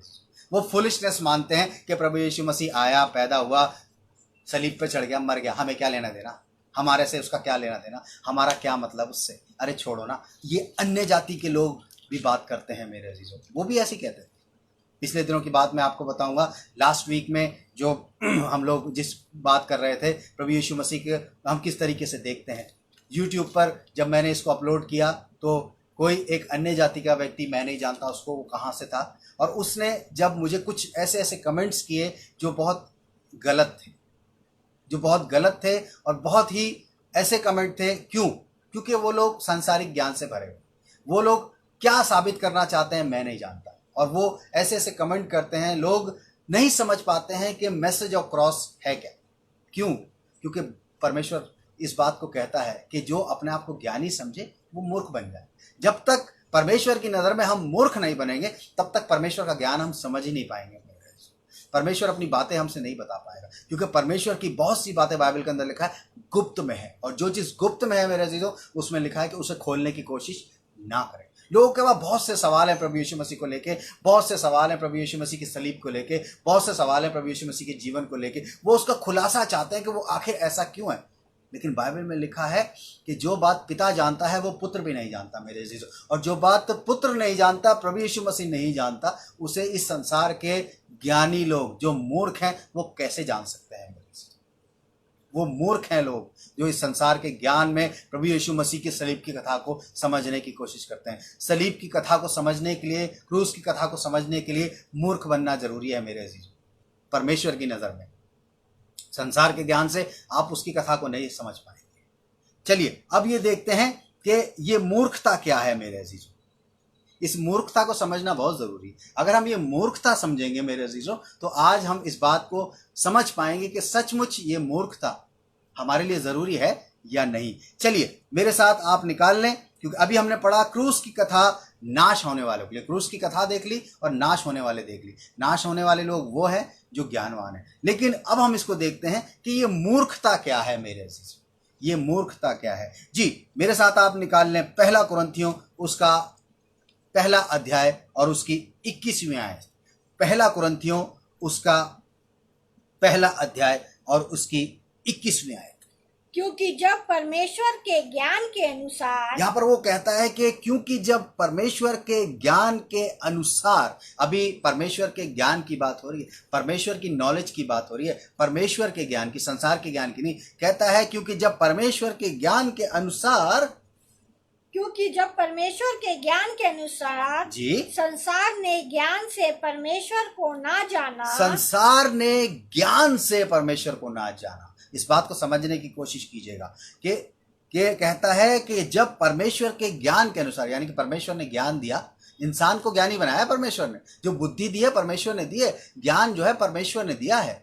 अगर परमेश्वर, बाइबल बताती है कि परमेश्वर ने मनुष्य को अपनी समानता और अपने स्वरूप में रचा है, यानी कि जो उसका इंटेलेक्चुअल है, जो उसका ज्ञान है वो हमारे अंदर ऑलरेडी है। लेकिन यहां पर लिखा हुआ है कि परमेश्वर के ज्ञान के अनुसार संसार ने ज्ञान से परमेश्वर को ना जाना, यानी कि जो संसार का ज्ञान है वो परमेश्वर को नहीं जानता है मेरे अजीजों। जब हम इस दुनिया में आ गए हैं तो हम ज्ञान को नहीं समझ पा रहे हैं, परमेश्वर को नहीं पहचान पा रहे हैं। जी आगे क्या लिखा है, तो परमेश्वर को ये अच्छा लगा, तो परमेश्वर को क्या अच्छा लगा, इस बात को समझे। अभी हम ज्ञान की बातें कर रहे थे कि परमेश्वर ने चाहा कि चलो भाई लोगों को ज्ञान से कोई चीज समझाई जाए, नॉलेज से कोई चीज समझाई जाए। लेकिन दुनिया के लोग ज्यादा नॉलेजेबल है ना, ज्यादा इंटेलिजेंट है ना, ज्यादा पढ़े लिखे हैं ना, ज्यादा गूगल पीडिया करते हैं ना, ज्यादा चीजें पढ़ते हैं ना, मोटी मोटी किताबें पढ़ते हैं ना मेरे अजीजों, और ज्ञान को हासिल करने की कोशिश करते हैं ना। लेकिन परमेश्वर की बात को वो नहीं समझ पाए, और जब नहीं समझ पाए तो लिखा है तो परमेश्वर को ये अच्छा लगा, कुछ अच्छा लगा। क्या अच्छा लगा जी, कि इस प्रचार की मूर्खता के द्वारा, कि इस प्रचार की मूर्खता, यानी कि प्रभु यीशु मसीह सलीब पर चढ़ेगा, प्रभु यीशु मसीह संसार का उद्धार करता है, इस प्रचार की मूर्खता के द्वारा विश्वास करने वालों को उद्धार दे, विश्वास करने वालों को उद्धार दे। यानी कि ये जो मैसेज है एक मूर्खता वाला मैसेज है। परमेश्वर इस तरीके से रिवील करना चाहता है इस बात को कि दुनियावी लोगों के लिए ये जो मैसेज है ये मूर्खता है। कहता है कि इस प्रचार की मूर्खता, यानी कि जो परमेश्वर के ज्ञान से नहीं समझे इस बात। परमेश्वर ने सोचा कि भाई लोगों को समझाया जाए कि प्रभु यीशु मसीह आपका उद्धार करता है, जो आपको अनंत जीवन देने वाला है मेरे अजीजों। लेकिन लोग इस बात को नहीं समझ पाए, तो परमेश्वर ने सोचा कि चलो भाई अब एक बात करते हैं कि जो मूर्ख वाली बात है वो करते हैं, जो बेकार लोग हैं उनको बताते हैं ये बात, जो अनपढ़ हैं, जो मूर्ख हैं, जिन्हें कुछ नहीं पता, उनको ये बात बताई जाएगी कि भाई प्रभु यीशु मसीह कहता है इस प्रचार की मूर्खता के द्वारा विश्वास करने वालों को उद्धार दे। जिन लोगों को ये प्रचार सुनाया जाएगा उनको बताया जाएगा कि ये मूर्खता है भाई, कि प्रभु यीशु मसीह जो सलीब पे चढ़ा वो ऐसे ही चढ़ गया। लेकिन लिखा है कि इस प्रचार की मूर्खता के द्वारा विश्वास करने वालों को उद्धार दे। जो विश्वास करेगा इस प्रचार के ऊपर, क्रूस की कथा के ऊपर, मैसेज ऑफ क्रॉस पे, सलीब के पैगाम के ऊपर जो विश्वास कर लेगा मेरे अजीजों, चाहे ये मूर्खता का ही क्यों ना हो, परमेश्वर की तरफ से, क्योंकि लिखा है संसार का ज्ञान तो परमेश्वर के सामने वैसे ही मूर्खता है। और परमेश्वर की मूर्खता, परमेश्वर, अगर हम इस वक्त यहाँ समझने की कोशिश करें तो यहाँ परमेश्वर की मूर्खता बताई जा रही है। यानी परमेश्वर अपने आप को खुद फुलिश बताने की कोशिश कर रहा है कि जो फुलिशनेस का एक प्रचार हमें दे रहा है, एक ऐसी बात हमें बता रहा है जो फुलिशनेस वाली है, एक मूर्खता वाली बात है कि प्रभु यीशु मसीह सलीब पर चढ़ गया। किन के लिए चढ़ गया? मेरे पापों के लिए मर गया, आपके पापों के लिए मर गया। लेकिन लिखा है कि इस मूर्खता के द्वारा, इस प्रचार की मूर्खता के द्वारा विश्वास करने वालों को उद्धार दे। अगर इस मूर्खता की बात पर मैंने विश्वास कर लिया कि प्रभु यीशु, चलो इस बात को मान लिया कि बेकार की बात है, ये मूर्खता की बात है, फुलिशनेस की बात है, स्टूपिड बात है कि प्रभु यीशु मसीह सलीब पर मर गया। लेकिन अगर मैं इस बात पर विश्वास कर लेता हूं कि प्रभु यीशु मसीह मेरे लिए सलीब पर मर गया, तो मेरे तो उद्धार का कारण हो गया ना ये मूर्खता की बात। मेरे अजीजों, ये मूर्खता की बात मेरे लिए तो उद्धार का कारण बन गई ना। इसलिए टॉपिक था कि क्या क्रूस की कथा मूर्खता है?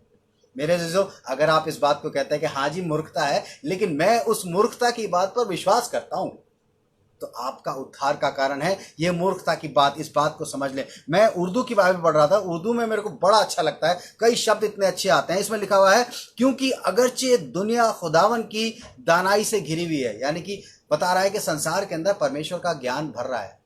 परमेश्वर ने लोगों को बनाया तो ज्ञान से, कहता है क्योंकि अगरचे दुनिया खुदावन की दानाई से घिरी हुई है, तो भी दुनिया ने अपनी दानाई के बदौलत, यानी कि अपने ज्ञान से, दुनिया लिखा है कि तो भी दुनिया ने अपनी दानाई के बदौलत खुदावन को नहीं पहचाना, खुदावन को नहीं पहचाना। अगर परमेश्वर का ज्ञान हमने देखना है ना, तो इस दुनिया की सृष्टि को समझ ले मेरे अजीज, कि चांद, तारे, पेड़ पौधे, समुद्र, पक्षी, इंसानों ने, ये कोई क्रिएशन इंसान नहीं कर सकता है।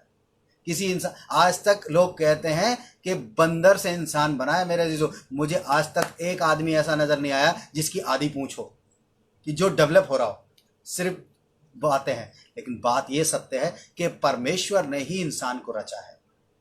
अगर इंसान के अंदर इतना ज्ञान होता तो वो मरे हुए को जिंदा कर देता। मेरे अजीजों, कोई मरता ही नहीं इस दुनिया में, लेकिन मौत पे आज तक किसी ने काबू नहीं पाया, सिर्फ प्रभु यीशु मसीह ने पाया था। मेरे अजीजों, वो तीसरे दिन जी उठा था। लेकिन लोग इस बात को मूर्खता मानते हैं ना, लोग इस बात को एक्सेप्ट नहीं करते हैं। वो कहते हैं तो स्टूपिड बात है, फुलिशनेस वाली बात है। वो कहता है क्योंकि अगरचे दुनिया खुदावन की दानाई से घिरी हुई है, तो भी दुनिया ने अपनी दानाई के बदौलत खुदावन को नहीं पहचाना। लिखा है, इसलिए खुदावन को पसंद आया कि वो सलीब के पैगाम की बेवकूफ़ी के जरिए, सलीब के पैगाम की बेवकूफ़ी, उर्दू के अंदर बेवकूफ़ी शब्द आया मेरे, कि सलीब का जो पैगाम है अगर वो बेवकूफ़ी का है तो कोई बात नहीं। कहता है कि खुदावन को पसंद आया कि सलीब के पैगाम के बेवकूफ़ी के जरिए ईमान रखने वालों को नजात दे। समझ गए होंगे मेरे अजीजों, मैं ज़्यादा और नहीं समझा पाऊंगा इस चीज़ को। बड़ी सीधी सी बात है कि अगर आप क्रूस की कथा को मूर्खता जानते हैं और उस बात पर विश्वास करते हैं कि ठीक है भाई ये मूर्खता ही है, तो लेकिन मैं विश्वास करता हूं तो मेरा जीवन बच गया, मैंने उद्धार पा लिया। मेरे अजीजों, इस बात को समझ जाइए। चलिए एक आयत जल्दी से और पढ़ लेंगे। पहला कुरिन्थियों उसका पहला अध्याय, उसकी 23वीं और 25वीं आयत। जी क्या कहती है ये? पहला कुरिन्थियों उसका पहला अध्याय और उसकी 23 और 25। परंतु हम तो उस क्रूस पर चढ़ाए हुए, जी हाँ, यहाँ पे पौलुस एक बात कहता है कि परंतु हम तो उस क्रूस पर चढ़ाए हुए मसीह का प्रचार करते हैं। मसीह का पौलुस भी इस बात को कहता है कि हम भी उसी मसीह का प्रचार करते हैं जो क्रूस पे चढ़ाया गया। जी, जो यहूदियों के लिए ठोकर का कारण, वो कहता है ये तो प्रभु का जो प्रचार हम करते हैं कि वो क्रूस पे चढ़ाया गया, ये यहूदियों के लिए तो ठोकर का कारण है। और आगे, और अन्य जातियों के लिए मूर्खता है। और अन्य जातियों के लिए मूर्खता है। मेरे अजीजों, जो प्रचार आज की डेट में भी किया जा रहा है, लोग एक्सेप्ट करने को तैयार नहीं है कि प्रभु यीशु मसीह क्रूस पर मरा मेरे और आपके पापों के लिए। सिर्फ मेरे ही और आपके पापों के लिए नहीं मेरे अजीजों, वरन इस संसार के पापों के लिए मरा है। परमेश्वर ने जगत से ऐसा प्रेम रखा। जगत में यहूदी भी आते हैं, जगत में अन्य जाति लोग भी आते हैं, जगत में यूनानी भी आते हैं, जगत में सब आते हैं। हिंदू, मुस्लिम, सिख, ईसाई, पारसी, जैन, जितने रिलीजन्स इंसान ने बना रखे हैं, किसी दिन अभी पिछले दिनों किसी बच्चे ने मेरे से एक सवाल किया कि अगर इस दुनिया में रिलीजन नहीं होता तो क्या होता। मैंने उस बच्ची को जवाब दिया, मैंने कहा बेटा, इस रिलीजन को बनाने वाला इंसान है। परमेश्वर ने तो इंसान बनाया था, इंसान ने खुद अपने लिए एक ऐसी चीज़ बना ली जो उसको गड्ढे में डाल रही है। जो सोचते हैं कि अलग अलग रिलीजन हो जाने से हम ज़्यादा इंटेलिजेंट कहलाएंगे। मेरे अजीज़ों, आज के टाइम में भी इस चीज़ को समझ जाएं कि हमारा ज्ञान, इस संसार का ज्ञान हमें परमेश्वर के पास नहीं पहुंचाएगा। लेकिन उस प्रचार की मूर्खता के परमेश्वर प्रभु यीशु मसीह सूली पर हमारे लिए चढ़ा, अगर ये प्रचार मूर्खता वाला है तो अगर हम इस बात को मानते हैं तो सही मायने में हम उद्धार पाने वालों में से हैं। हमारी नजात तैयार है मेरे अजीजों। यहाँ पर लिखा हुआ है कि हम मसीह का प्रचार करते हैं जो यहूदियों के निकट ठोकर का कारण और अन्य जातियों के निकट मूर्खता है। 25वीं आयत क्या कहती है जी? क्योंकि परमेश्वर की मूर्खता, इस बात को समझ लीजिए, इस 25वीं आयत को अंडरलाइन कर लीजिए, मार्कर से, हाइलाइटर से हाईलाइट करा लीजिए। वो कहता है क्योंकि परमेश्वर की मूर्खता, अभी परमेश्वर की मूर्खता की बात कर रहे थे, परमेश्वर की बेवकूफ़ी की बात कर रहे थे। उसने कहा कि संसार ने ज्ञान से तो समझा नहीं कि भाई प्रभु यीशु मसीह सूली पे चढ़ा, लेकिन परमेश्वर को अच्छा लगा कि चलो भाई अब मूर्खता की बात कर देते हैं, अब बेवकूफ़ी की बात कर देते हैं, स्टूपिड की बात कर देते हैं, फुलिशनेस की बात कर देते हैं कि प्रभु यीशु मसीह क्रूस पे चढ़ गया। तो यहां पर कहता है कि परमेश्वर की मूर्खता मनुष्यों के ज्ञान से ज्ञानवान है, मनुष्यों के ज्ञान से ज्ञानवान है। इस बात को समझ लीजिए, आप कितने ही इंटेलिजेंट हो इस संसार के अंदर, लेकिन अगर आप अपने आप को परमेश्वर के निकट मूर्ख नहीं जानेंगे तो इस साफ बात यहां लिखिए, परमेश्वर की मूर्खता भी हमारी इंटेलिजेंस से बहुत अच्छी है, हमारी नॉलेज से बहुत बड़ी है। उसकी मूर्खता, उसकी बेवकूफ़ी की अगर वो बात भी करेगा ना तो भी हमारी इंटेलिजेंस से बहुत अच्छी होगी मेरे जीजो। इस बात को समझ जाइए। हम तो बहुत बड़ी बड़ी बातें करते हैं, हमें ये आता है, हमें वो आता है, हमने ये सीख लिया, हमने वो सीख लिया।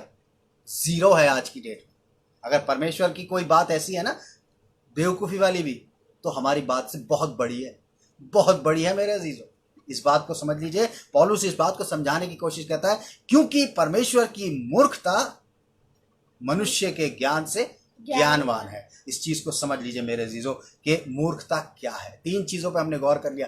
पहला है क्रूस की कथा क्या है, हमने समझ लिया क्रूस की कथा प्रभु यीशु मसीह सलीब पे हमारे लिए मरा। दूसरा क्या हमने सीखा, दूसरी बात हमने सीखी कि नाश होने वाले लोग वो हैं जो इस संसार के लोग हैं। तीसरी बात हमने सीखी मेरे अजीजों कि मूर्खता क्या है, मूर्खता परमेश्वर का ज्ञान है। जो परमेश्वर की मूर्खता है वो हमारे लिए है। अगर हम मूर्ख हैं परमेश्वर के आगे, परमेश्वर ने अगर मूर्खता का प्रचार किया है तो हमारे लिए बचने का कारण है। ये मूर्खता है मेरे अजीज, इस बात को समझ लीजिए। चलिए चौथी बात की तरफ हम चलेंगे।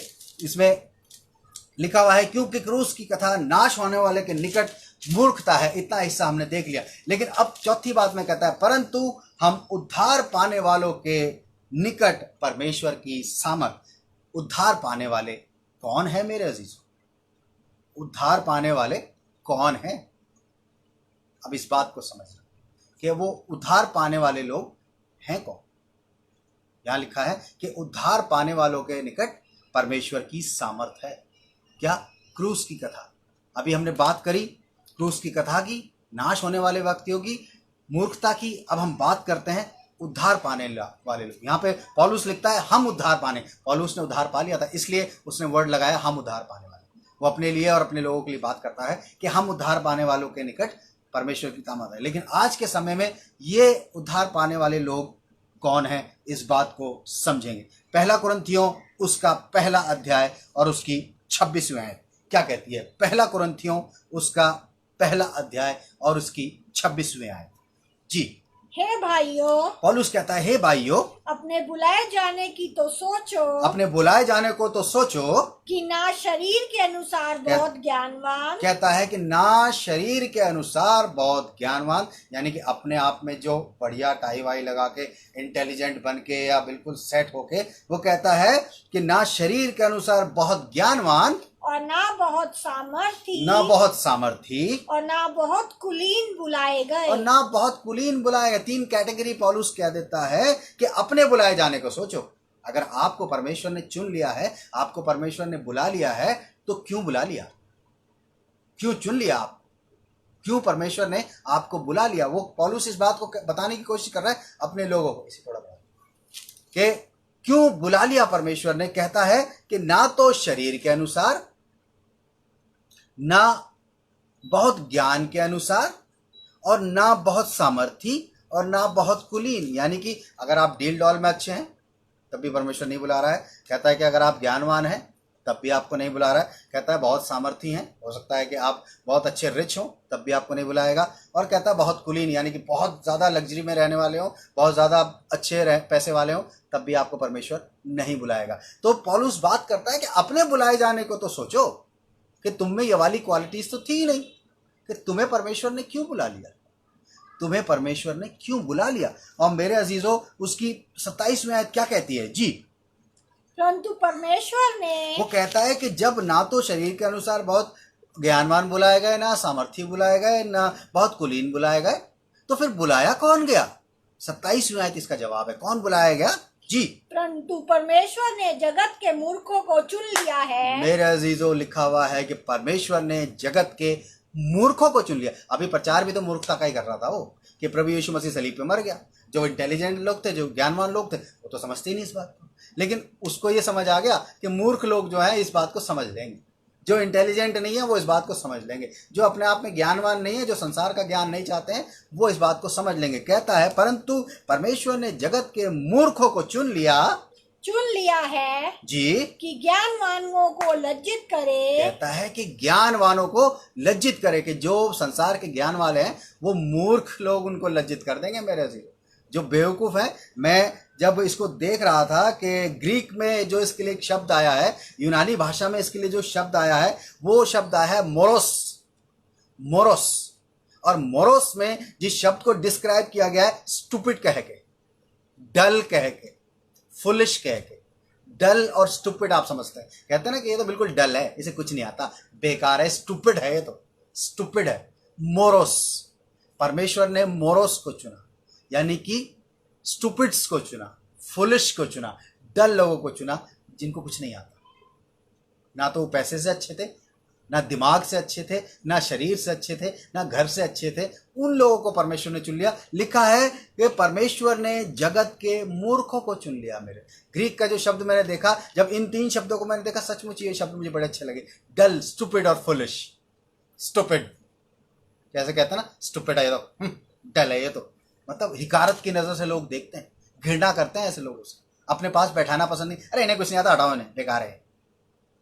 नहीं मेरे अजीजों, लेकिन यहां पर लिखा है कि परमेश्वर ने जगत के मूर्खों को चुन लिया कि ज्ञानवानों को लज्जित करें। और परमेश्वर ने जी, उसके आगे कहता है कि परमेश्वर ने जगत के निर्बलों को चुन लिया कि बलवानों को लज्जित करें। लेकिन अगर हम इसकी 27वीं आयत को उर्दू में देखते हैं, उर्दू में बड़ा अच्छा लगता है, लिखा है कि जो दुनिया की निगाह में बेवकूफ हैं। उर्दू की बाइबल मुझे बड़ी अच्छी लगती है मेरे जो, लिखा है कि जो दुनिया की निगाह में बेवकूफ हैं उसे खुदावन ने चुन लिया ताकि दानाओं को शर्मिंदा करे। जो दुनिया की निगाह में बेवकूफ है, हिंदी में तो लिखा है कि मूर्खों को चुन लिया, लेकिन उर्दू कहती है कि दुनिया की निगाह में जो बेवकूफ है, जिन्हें दुनिया कुछ नहीं समझती, जो बेवकूफ है, मेरे और आपके जैसे। खैर मैं आपको बेवकूफ नहीं कहता, अपने आप को कहता हूं, मैं मूर्ख हूं क्योंकि मुझे परमेश्वर ने चुना है। मैं मूर्ख था इसलिए मुझे चुन लिया। अगर मैं ज्यादा इंटेलिजेंट होता मेरे अजीजों, नहीं चुनता परमेश्वर को, कहता दुनिया के ज्यादा इंटेलिजेंट है दुनिया में ही रहते, लेकिन वो ज्ञान संसारिक है और शैतानी है मेरे अजीजों। लेकिन यहां पर कहता है कि दुनिया की निगाह में जो बेवकूफ है, खुदावन ने उसे चुन लिया कि दानाओं को शर्मिंदा करे। मेरे अजीजों समझ लीजिए मेरे अजीजों, हम बात कर रहे थे चौथी चीज की, हम बात कर रहे थे उन उद्धार पाने वाले लोगों की। वो उद्धार पाने वाले लोग कौन है? मूर्ख लोग हैं मेरे। उद्धार पाने वाले लोग मेरे और आपसे, अगर आपने उद्धार पा लिया और आप अपने आप को परमेश्वर के सामने मूर्ख समझते हैं तो आप उद्धार पाने वाले लोग हैं। इस बात को समझ जाइए मेरे से। अगर आप इस बात को कहते हैं कि आप परमेश्वर की नज़र में मूर्ख हैं, परमेश्वर की नज़र में बेवकूफ़ हैं, दुनिया आपको बेवकूफ़ कह सकती है, लेकिन परमेश्वर कहती है कि वो बाइबल कहती है कि परमेश्वर की मूर्खता ज्ञानवानों से ज़्यादा ज्ञानी है। और हम अगर परमेश्वर के सामने मूर्ख बन के खड़े हैं तो परमेश्वर हमें ज्ञानवान बनाएगा। अगर आप इस बात को मानते हैं तो हालेलुया, आमीन, प्रेज द लॉर्ड कह के इस बात को कंफर्म कर सकते हैं कि आप परमेश्वर के लिए मूर्ख बनने को तैयार हैं, क्योंकि क्रूस की कथा तो मूर्खों के लिए है, ज्ञानवानों के लिए तो है ही नहीं। और जो मूर्ख क्रूस की कथा पे विश्वास कर लेगा, वो कहता है उद्धार पाएगा मेरे से। और मूर्ख कौन? उद्धार पाने वाले लोग मूर्ख होने बहुत ज़रूरी है। परमेश्वर मूर्खों को ही चुनता है। बाइबल कहती है परमेश्वर ने जगत के मूर्खों को चुन लिया मेरे अजीजों। मैं और आप अगर मूर्ख की कैटेगरी में आते हैं तो क्रूस की कथा हमारे लिए है, मेरे लिए है। क्या क्रूस की कथा मूर्खता है? मेरे लिए नहीं है, क्योंकि मैं तो खुद मूर्ख हूँ। और जब मूर्ख और मूर्ख, अगर आप मैथमेटिक्स वाले हैं तो आपको पता है ना, माइनस और माइनस प्लस होता है मेरे अजीजों। तो क्रूस की कथा मूर्खता है, मैं भी मूर्ख हूँ, तो दोनों चीज़ें मिलके प्लस हो गया, मेरे उद्धार का कारण बन गया मेरे अजीजों। लेकिन संसार के लोगों में माइनस और प्लस चलता है। वो कहते हैं हम इंटेलिजेंट हैं, क्रूस की कथा मूर्खता है। तो माइनस प्लस हमेशा माइनस ही होता है मेरे अजीजों। अगर माइनस माइनस प्लस हो गया है तो हमारे लिए उद्धार का कारण बनेगा। चलिए लास्ट चीज पे चलते हैं, जो है परमेश्वर की सामर्थ। चौथी चीज को हम देखेंगे। पहली चीज हमने देखी क्रूस की कथा, दूसरी चीज हमने देखी नाश होने वाले, तीसरी चीज हमने देखी मूर्खता, चौथी चीज हमने देखी उद्धार पाने वाले लोग, और अब पांचवी चीज हम देखेंगे मेरे अजीजों कि परमेश्वर की सामर्थ है। वो कहता है कि हम उद्धार पाने वालों के निकट परमेश्वर की सामर्थ है। कैसे? परमेश्वर की सामर्थ कैसे है? कैसे पता चलता है कि उद्धार पाने वालों के निकट सामर्थ है परमेश्वर की? कैसे? चलिए इस बात को निकाल ले मेरे साथ।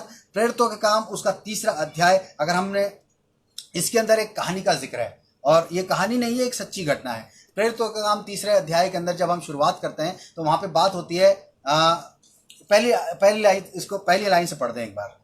पतरस और यूहन्ना जी तीसरे पहर प्रार्थना के समय मंदिर में जा रहे थे। यहाँ पर पतरस और यूहन्ना की बात की जा रही है, जो कि मंदिर में प्रार्थना करने के लिए जा रहे थे। और आगे की स्टोरी हम सब जानते हैं कि वहां पर वहां पे फाटक पे एक लंगड़ा बैठा हुआ था, जो जन्म का लंगड़ा था, और सबसे भीख मांगा करता था जितने भी लोग मंदिर में जाया करते थे। और एक दिन पतरस और यूहन्ना भी जा रहे थे, और उसने, इस कहानी को हम सब जानते हैं कि उन्हें हाथ बढ़ाया, कुछ मांगने की कोशिश करी, और पतरस और यूहन्ना ने उसको कहा भाई हमारे पास सोना चांदी नहीं है, हमारे पास सिर्फ एक काम है, और यीशु नासरी के नाम से चल फिर। और हम देखते हैं कि वो व्यक्ति ठीक हो गया, खड़ा हो गया, और लिखा है कि वो स्तुति करता हुआ परमेश्वर के मंदिर में उन लोगों के साथ चला गया। लेकिन ये जो घटना हो रही थी, इस घटना को वहां के बहुत से लोग देख रहे थे कि ये 2 व्यक्तियों ने ऐसा क्या कर दिया कि ये ठीक हो गया, और परमेश्वर की स्तुति करने लगा। उसमें वहां के महायाजक, पुरनिये और जो इंटेलिजेंट लोग थे, वो उस मंदिर के सारे लोग थे कि भाई ये देख रहे हैं। और जब इस बात को वहां के आम लोगों ने भी देखा और उन इंटेलिजेंट लोगों ने भी देखा, अगर आप इसके 3रे अध्याय को पढ़ेंगे तो आपको सब कुछ मिल जाएगा किस तरीके से जब ये लोग वो व्यक्ति को ठीक कर दिया, तो उसके बाद वो प्रभु यीशु मसीह का प्रचार करने लगे, प्रभु यीशु मसीह के बारे में लोगों को बताने लगे। और जब हम इसके 4थे अध्याय में जाते हैं तो 4थे अध्याय की 4थी आयत के अंदर परमेश्वर की सामर्थ हमें दिखाई देती है मेरे अजीज। परमेश्वर की सामर्थ दिखाई देती है उद्धार पाने वाले लोगों के द्वारा, जो मूर्ख है मेरे अजीज। जी, उसकी 4थी आयत में क्या लिखा है? प्रेरितों का काम उसका 4था अध्याय और उसकी 4थी आयत। परंतु वचन के सुनने वालों में से बहुतों ने विश्वास किया। यहाँ पर पतरस और यूहन्ना जब वो व्यक्ति ठीक हो गया था तो प्रीचिंग कर रहे थे, प्रभु यीशु मसीह का सुसमाचार सुना रहे थे, क्रूस की कथा सुना रहे थे मेरे, क्रूस के बारे में बता रहे थे कि प्रभु यीशु मसीह ने हमारे लिए अपने प्राणों को दिया। और वहां पर लिखा है कि 4थी आयत इस बात को कहती है कि वचन के सुनने वालों में से बहुतों ने विश्वास किया। वचन बहुत सारे लोग सुन रहे थे मेरे से, बहुत सारे लोग सुन रहे थे, अभी गिनती आएगी इसके आगे। और उसमें दुनिया के संसारिक लोग भी थे जो इंटेलिजेंट थे, और कुछ बेवकूफ लोग भी होंगे जो सुन रहे होंगे मेरे से। लेकिन यहाँ पर लिखा है वचन के सुनने वालों में से बहुतों ने विश्वास किया, और उसके आगे लिखा हुआ है और उनकी गिनती 5000 पुरुषों के लगभग हो गई। और लिखा है कि जो लोग सुन रहे थे, यानी कि जिन्होंने विश्वास किया, उनकी पुरुषों की गिनती बताई जा रही है। यहाँ पे लेडीज मेंशन नहीं की जाती थी मेरे अजीजों, हो सकता है लेडीज भी वहां हो, लेकिन यहाँ पुरुष सिर्फ 5000 लोग, सिर्फ नहीं 5000 लोगों ने, जिन्होंने विश्वास किया परमेश्वर की मूर्खता की बात को सुनकर। ये 5000 लोग मूर्ख थे मेरे अजीजों, जिन्होंने विश्वास कर लिया था सिर्फ उनकी बातों पर। क्रूस की कथा मूर्खता की बात कही जा रही थी, लेकिन 5000 लोगों ने उस मूर्खता की बात पर विश्वास कर लिया, क्योंकि वो तो खुद ही मूर्ख थे। और यहां पर लिखा है कि उनकी गिनती 5000 पुरुषों के लगभग हो गई। और यहां हम परमेश्वर की सामर्थ को देखते हैं उन 2 व्यक्तियों के द्वारा जो मूर्ख थे, पतरस क्या था? हम जानते हैं कि पतरस एक मछुआरा था। यूहन्ना भी कोई ज़्यादा इंटेलिजेंट नहीं था मेरे दोस्तों। यहाँ पर ये दोनों मूर्ख थे जिनको प्रभु यीशु मसीह ने चुना। और उसकी जब हम 6ठी आयत में जाते हैं तो प्रेरितों का काम 4 अध्याय उसकी 6ठी आयत क्या कहती है? और महायाजक जी, और महायाजक हन्ना और कैफा, ये इंटेलिजेंट लोगों की बात की जा रही है। महायाजक हन्ना और कैफा और यूहन्ना और सिकंदर और जितने महायाजक के घराने के थे, ये सब महायाजक के घराने के लोगों के नाम हैं। महायाजक हन्ना है, कैफा है, यूहन्ना है, सिकंदर है, और जितने महायाजक के घराने के थे सब यरूशलेम में इकट्ठा हुए। सब लोगों को पता चला कि भाई कुछ गड़बड़ हो रही है। 5000 लोग प्रभु यीशु मसीह को ग्रहण कर रहे हैं, कैसे ये 2 व्यक्ति कुछ कुछ बोले जा रहे हैं, बेकार की बातें बकवास कर रहे हैं वहां खड़े होके, और लोग इनकी बातों पे विश्वास कर रहे हैं। कैसे? जब इकट्ठे हुए वे उन्हें बीच में खड़ा करके पूछने लगे, तो उन्होंने पतरस को और यूहन्ना को बुलाया कि भाई तुम ऐसा ये बताओ कि तुम इधर आओ, ये क्या बेकार की बात कर रहे हो तुम?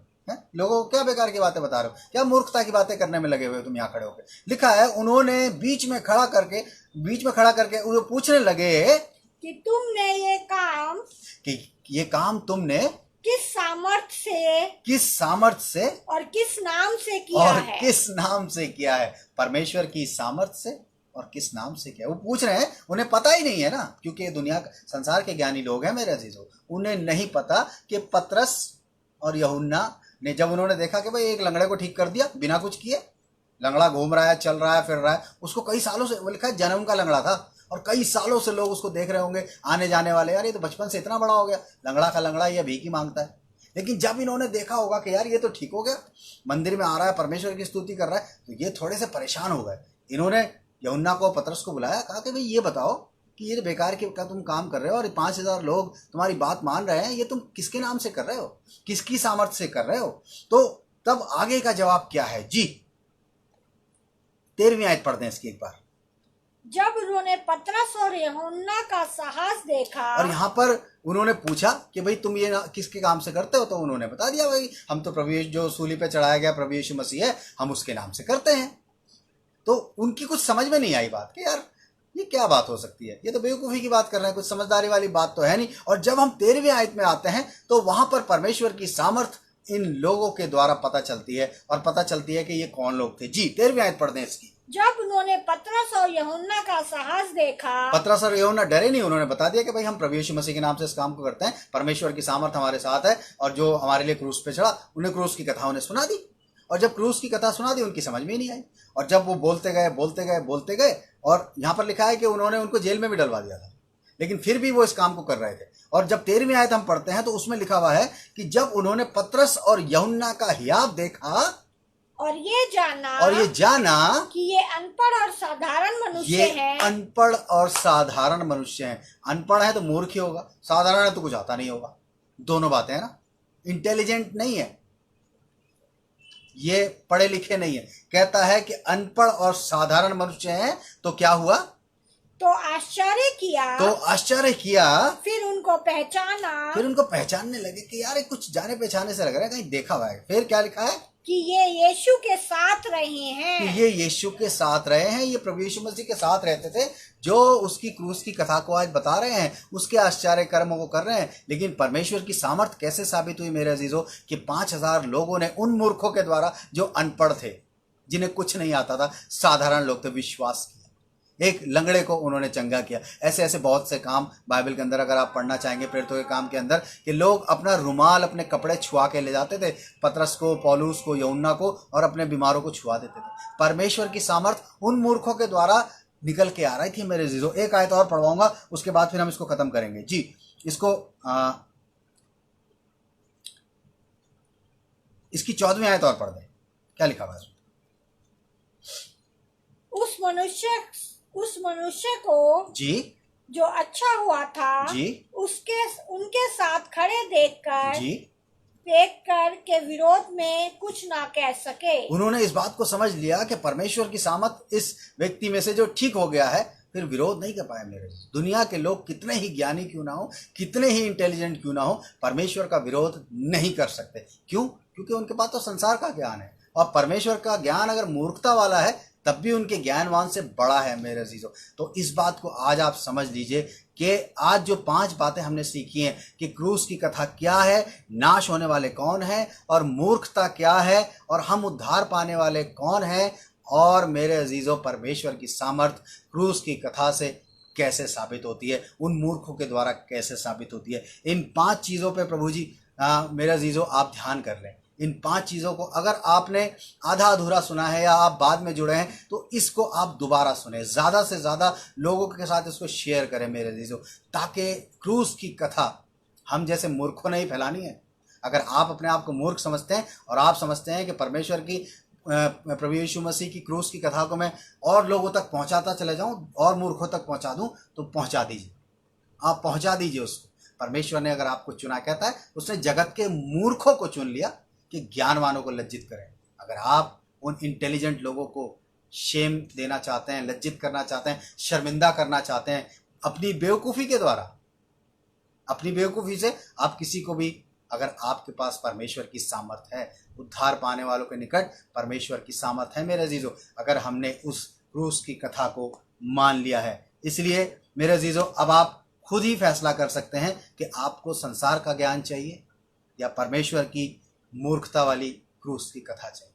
आपको क्या चाहिए ये आप खुद सोच लीजिए। आज इस बात को परमेश्वर के सम्मुख रखें कि प्रभु हमें आप अपनी मूर्खता वाली कथा बताएं, ताकि हम ज़्यादा से ज़्यादा तक लोगों तक इस कथा को पहुंचा सकें, इस मैसेज को पहुंचा सकें, इस पैगाम को पहुंचा सकें कि प्रभु यीशु मसीह हम मूर्खों के लिए मर गया, ताकि हम उस पर विश्वास करके अनंत जीवन और उद्धार पा सकें।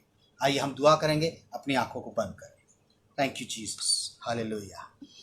धन्यवाद यीशु। प्रभु जी धन्यवाद करते हैं इस सुंदर समय के लिए कि आपने हमें आज इतनी अच्छी चीज़ सिखाई कि आपकी क्रूस की कथा क्या है। प्रभु जी हम धन्यवाद करते हैं इस बात के लिए कि लोगों ने बड़े पेशेंसली आज आपके इस कलाम को सुना है। प्रभु जी हम धन्यवाद करते हैं जिन लोगों ने प्रभु जी इस कलाम को रिसीव किया है, उनके जीवनों में आप बहुतायत से काम करें, क्योंकि हम मूर्ख हैं प्रभु जी, और आपका ज्ञान हमारे लिए प्रभु जी बहुत ही ज़्यादा ज़रूरी है प्रभु जी, क्योंकि आपका वचन हमें सिखाता है कि मेरे ज्ञान के ना होने से मेरी प्रजा नाश हो गई। प्रभु जी हम नाश नहीं होना चाहते, आपकी मूर्खता वाली बातें ही हमारे लिए बहुत हैं, क्योंकि प्रभु जी हमें तो कुछ आता ही नहीं, हम तो बेकार हैं प्रभु जी, हम तो स्टूपिड हैं प्रभु जी, हम तो डल हैं प्रभु जी, हम तो फुलिश हैं प्रभु जी। लेकिन आपकी अगर कोई मूर्खता वाली बात भी है तो हमारे लिए बहुत ज़रूरी है प्रभु जी। हम धन्यवाद करते हैं कि आज आपने इतनी अच्छी बात हमारे साथ शेयर करी प्रभु जी, हमें सिखाया प्रभु जी कि हम आपकी इस बात को सीख सकें। धन्यवाद करते हैं सभी लोगों के लिए जितने हमें सुन रहे हैं, देख रहे हैं, उनका बहुतायत से ब्लेस करें, उनके परिवारों को ब्लेस करें प्रभु जी।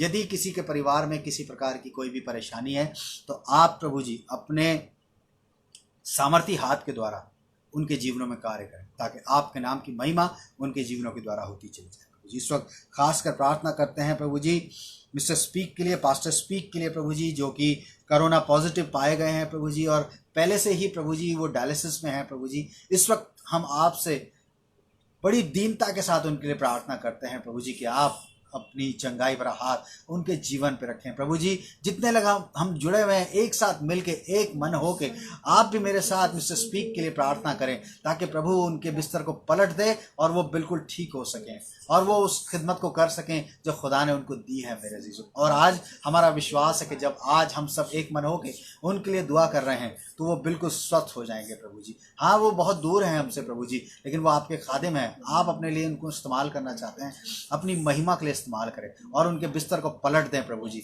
और प्रभु जी उनके जीवन को चंगाई से भर दें प्रभु जी, ताकि आपके नाम की महिमा उनके साथ हो सके प्रभु जी। इस वक्त प्रार्थना करते हैं भाई सोनू के लिए कि पिछले दिनों जिनका एक्सीडेंट हुआ प्रभु जी, जिनके पैर में चोट लगी है प्रभु जी, और हम जानते हैं कि प्रभु जी वो बच्चा आपके बहुत नज़दीक है। इस चीज़ को जब सुनने में आया प्रभु जी कि जब वो आपसे ज़्यादा नज़दीक आने लगे तो शैतान उनके जीवन में काम करने लगा, लेकिन शैतान के सारे बंधनों को तोड़ते हैं, एक स्पीडी रिकवरी उनके लिए चाहते हैं, ताकि वो दोबारा से अपने उसी पैर पे खड़े होके आपके नाम को धन्यवाद दें और आपके नाम की महिमा करें, ताकि उस परिवार से हमेशा आपके नाम को महिमा मिलती चली जाए प्रभु जी। इस वक्त प्रार्थना करते हैं प्रभु जी मिसेस डैनियल के लिए प्रभु जी, हाई शुगर प्रभु जी उनके ब्लड में है और उस शुगर को हम कैंसिल करते हैं प्रभु Yes, जी। Lord. और इस वक्त आपसे विनती करते हैं कि उनके ब्लड को एक नॉर्मल शुगर में रखें प्रभु जी, ताकि वो बिल्कुल स्वस्थ हो सके। आपकी बेटी है, आपने अपने लिए चुना है प्रभु जी, आपके वचन में मनन करती है, आपके साथ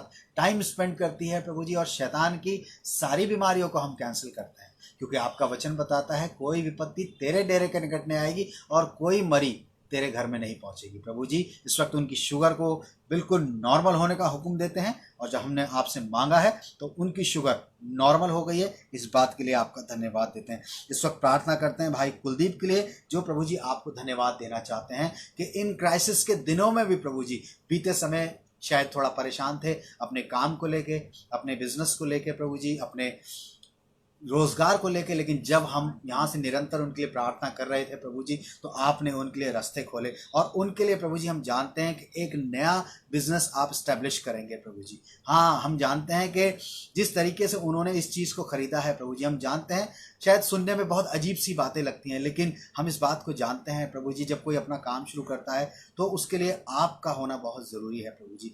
जब उन्होंने इस बात को बताया है कि एक भैंस से उनके पास अब 2 भैंस हो गई हैं, और आगे भी प्रभु जी आप उनके इस दूध के बिजनेस को और बढ़ाएंगे Yes, प्रभु जी, Lord. ताकि आपकी महिमा उस परिवार से हमेशा होती जाए। वो परिवार अन्य जाति से विश्वास करके आप में आया है, वो भी मूर्ख है प्रभु जी, लेकिन आप पर विश्वास करके उन्होंने निजात पा ली है, और आप उनके लिए रास्ते खोलते जाइए। वो आपको धन्यवाद देना चाहते हैं, आपको बढ़ाना चाहते हैं प्रभु जी, और आप, हम जानते हैं कि इस क्राइसिस के टाइम में भी उनकी सारी ज़रूरतों को पूरे करेंगे, उनके फाइनेंस को बढ़ाएंगे, उनके लिए और जरिए खोलेंगे, ताकि वो अपने बिजनेस को और स्टैब्लिश करके आपके नाम की महिमा करते चले जाए। एक बार फिर से जिन सभी नामों को हमने लिया है, उन सब के लिए आपसे चंगाई को और ब्लेसिंग्स को चाहते हैं प्रभु जी। जितने लोग हमें सुन रहे हैं, जितने लोग हमें देख रहे हैं, यदि किसी के पास कोई परेशानी है, कोई तकलीफ है, उन सब की परेशानियों को आप दूर करें और उन सब की परेशानियों को आप हल करें प्रभु जी। मिसेस डेविड के कान के लिए प्रार्थना करते हैं, प्रीति मैसी के दांत के लिए प्रार्थना करते हैं प्रभु जी। इन दोनों को प्रभु जी आप बहुतायत से चंगाई दें, ताकि ये लोग भी आपके नाम की महिमा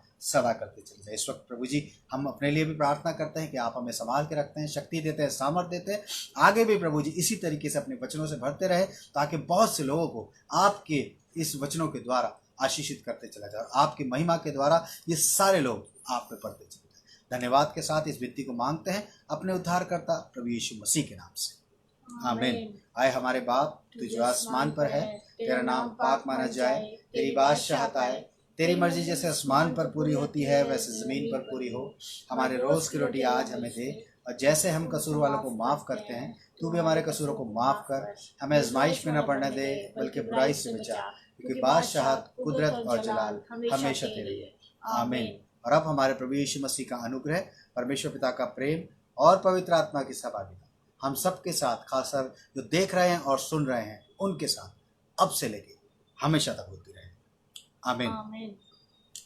प्रेज द लॉर्ड। जय मसीह की आप सबको, और बहुत बहुत धन्यवाद। इतने पेशेंस के साथ आप हमारे साथ बने रहते हैं। परमेश्वर का वचन जब बात करता है तो बहुत ज़रूरी है कि हम उसमें बने रहें और उसके साथ बढ़ते रहें। मेरे अजीज़ों, मेरी आपसे रिक्वेस्ट है कि जब आप लाइव हमें देखते हैं तो इस वीडियो को साथ के साथ अपने फ्रेंड्स के साथ शेयर करते रहें, ताकि परमेश्वर का वचन ज़्यादा से ज़्यादा पहुँचे। और मैं आपको एक बात और बता देना चाहता हूँ कि हम YouTube पे भी अपने इस मैसेज को अपलोड करते हैं, जो कि हमारा चैनल बना हुआ है, जो कि मेरे खुद के नाम से है, रेवरेंड क्लेमेंट पॉल के नाम से है। आप उसको भी सब्सक्राइब करें, ताकि जब ज़्यादा सब्सक्राइबर हो जाएंगे तो हम YouTube पे भी लाइव आ सकेंगे, क्योंकि बहुत से लोग हमें Facebook पे ज्वाइन नहीं कर पाते, जिनके लिए हमें YouTube पे जाना पड़ता है। तो मेरी आपसे अजीज़ रिक्वेस्ट है कि अगर आपने मेरे चैनल को सब्सक्राइब नहीं किया है तो उसे सब्सक्राइब करके मुझे सपोर्ट करें, ताकि उसमें जब सब्सक्राइबर हो जाए तो हम उस पर भी लाइव जा सकें। मेरे अजीज़ों, आप मेरे नाम से सर्च कर सकते हैं, रेवरेंड क्लेमेंट पॉल के नाम से, और आपको मेरा चैनल वहाँ मिल जाएगा। उसमें मेरी सारी वीडियोस अपलोड हैं, आप वहाँ पे हमको देख सकते हैं जब देखना चाहें। और ज़्यादा से ज़्यादा इन मैसेजेस को आप आगे शेयर करते रहें। प्रभु आप सबको बहुत आशीष दे, अपने में बढ़ाए। नेक्स्ट संडे दोबारा से 9:30 बजे हम फिर एक नए टॉपिक के साथ यहाँ मिलेंगे। प्रभु आप सबको बहुत आशीष दे, प्रभु आपको बहुत बढ़ाए। God bless you all. प्रभु में आप मजबूत बने रहें। Thank you very much.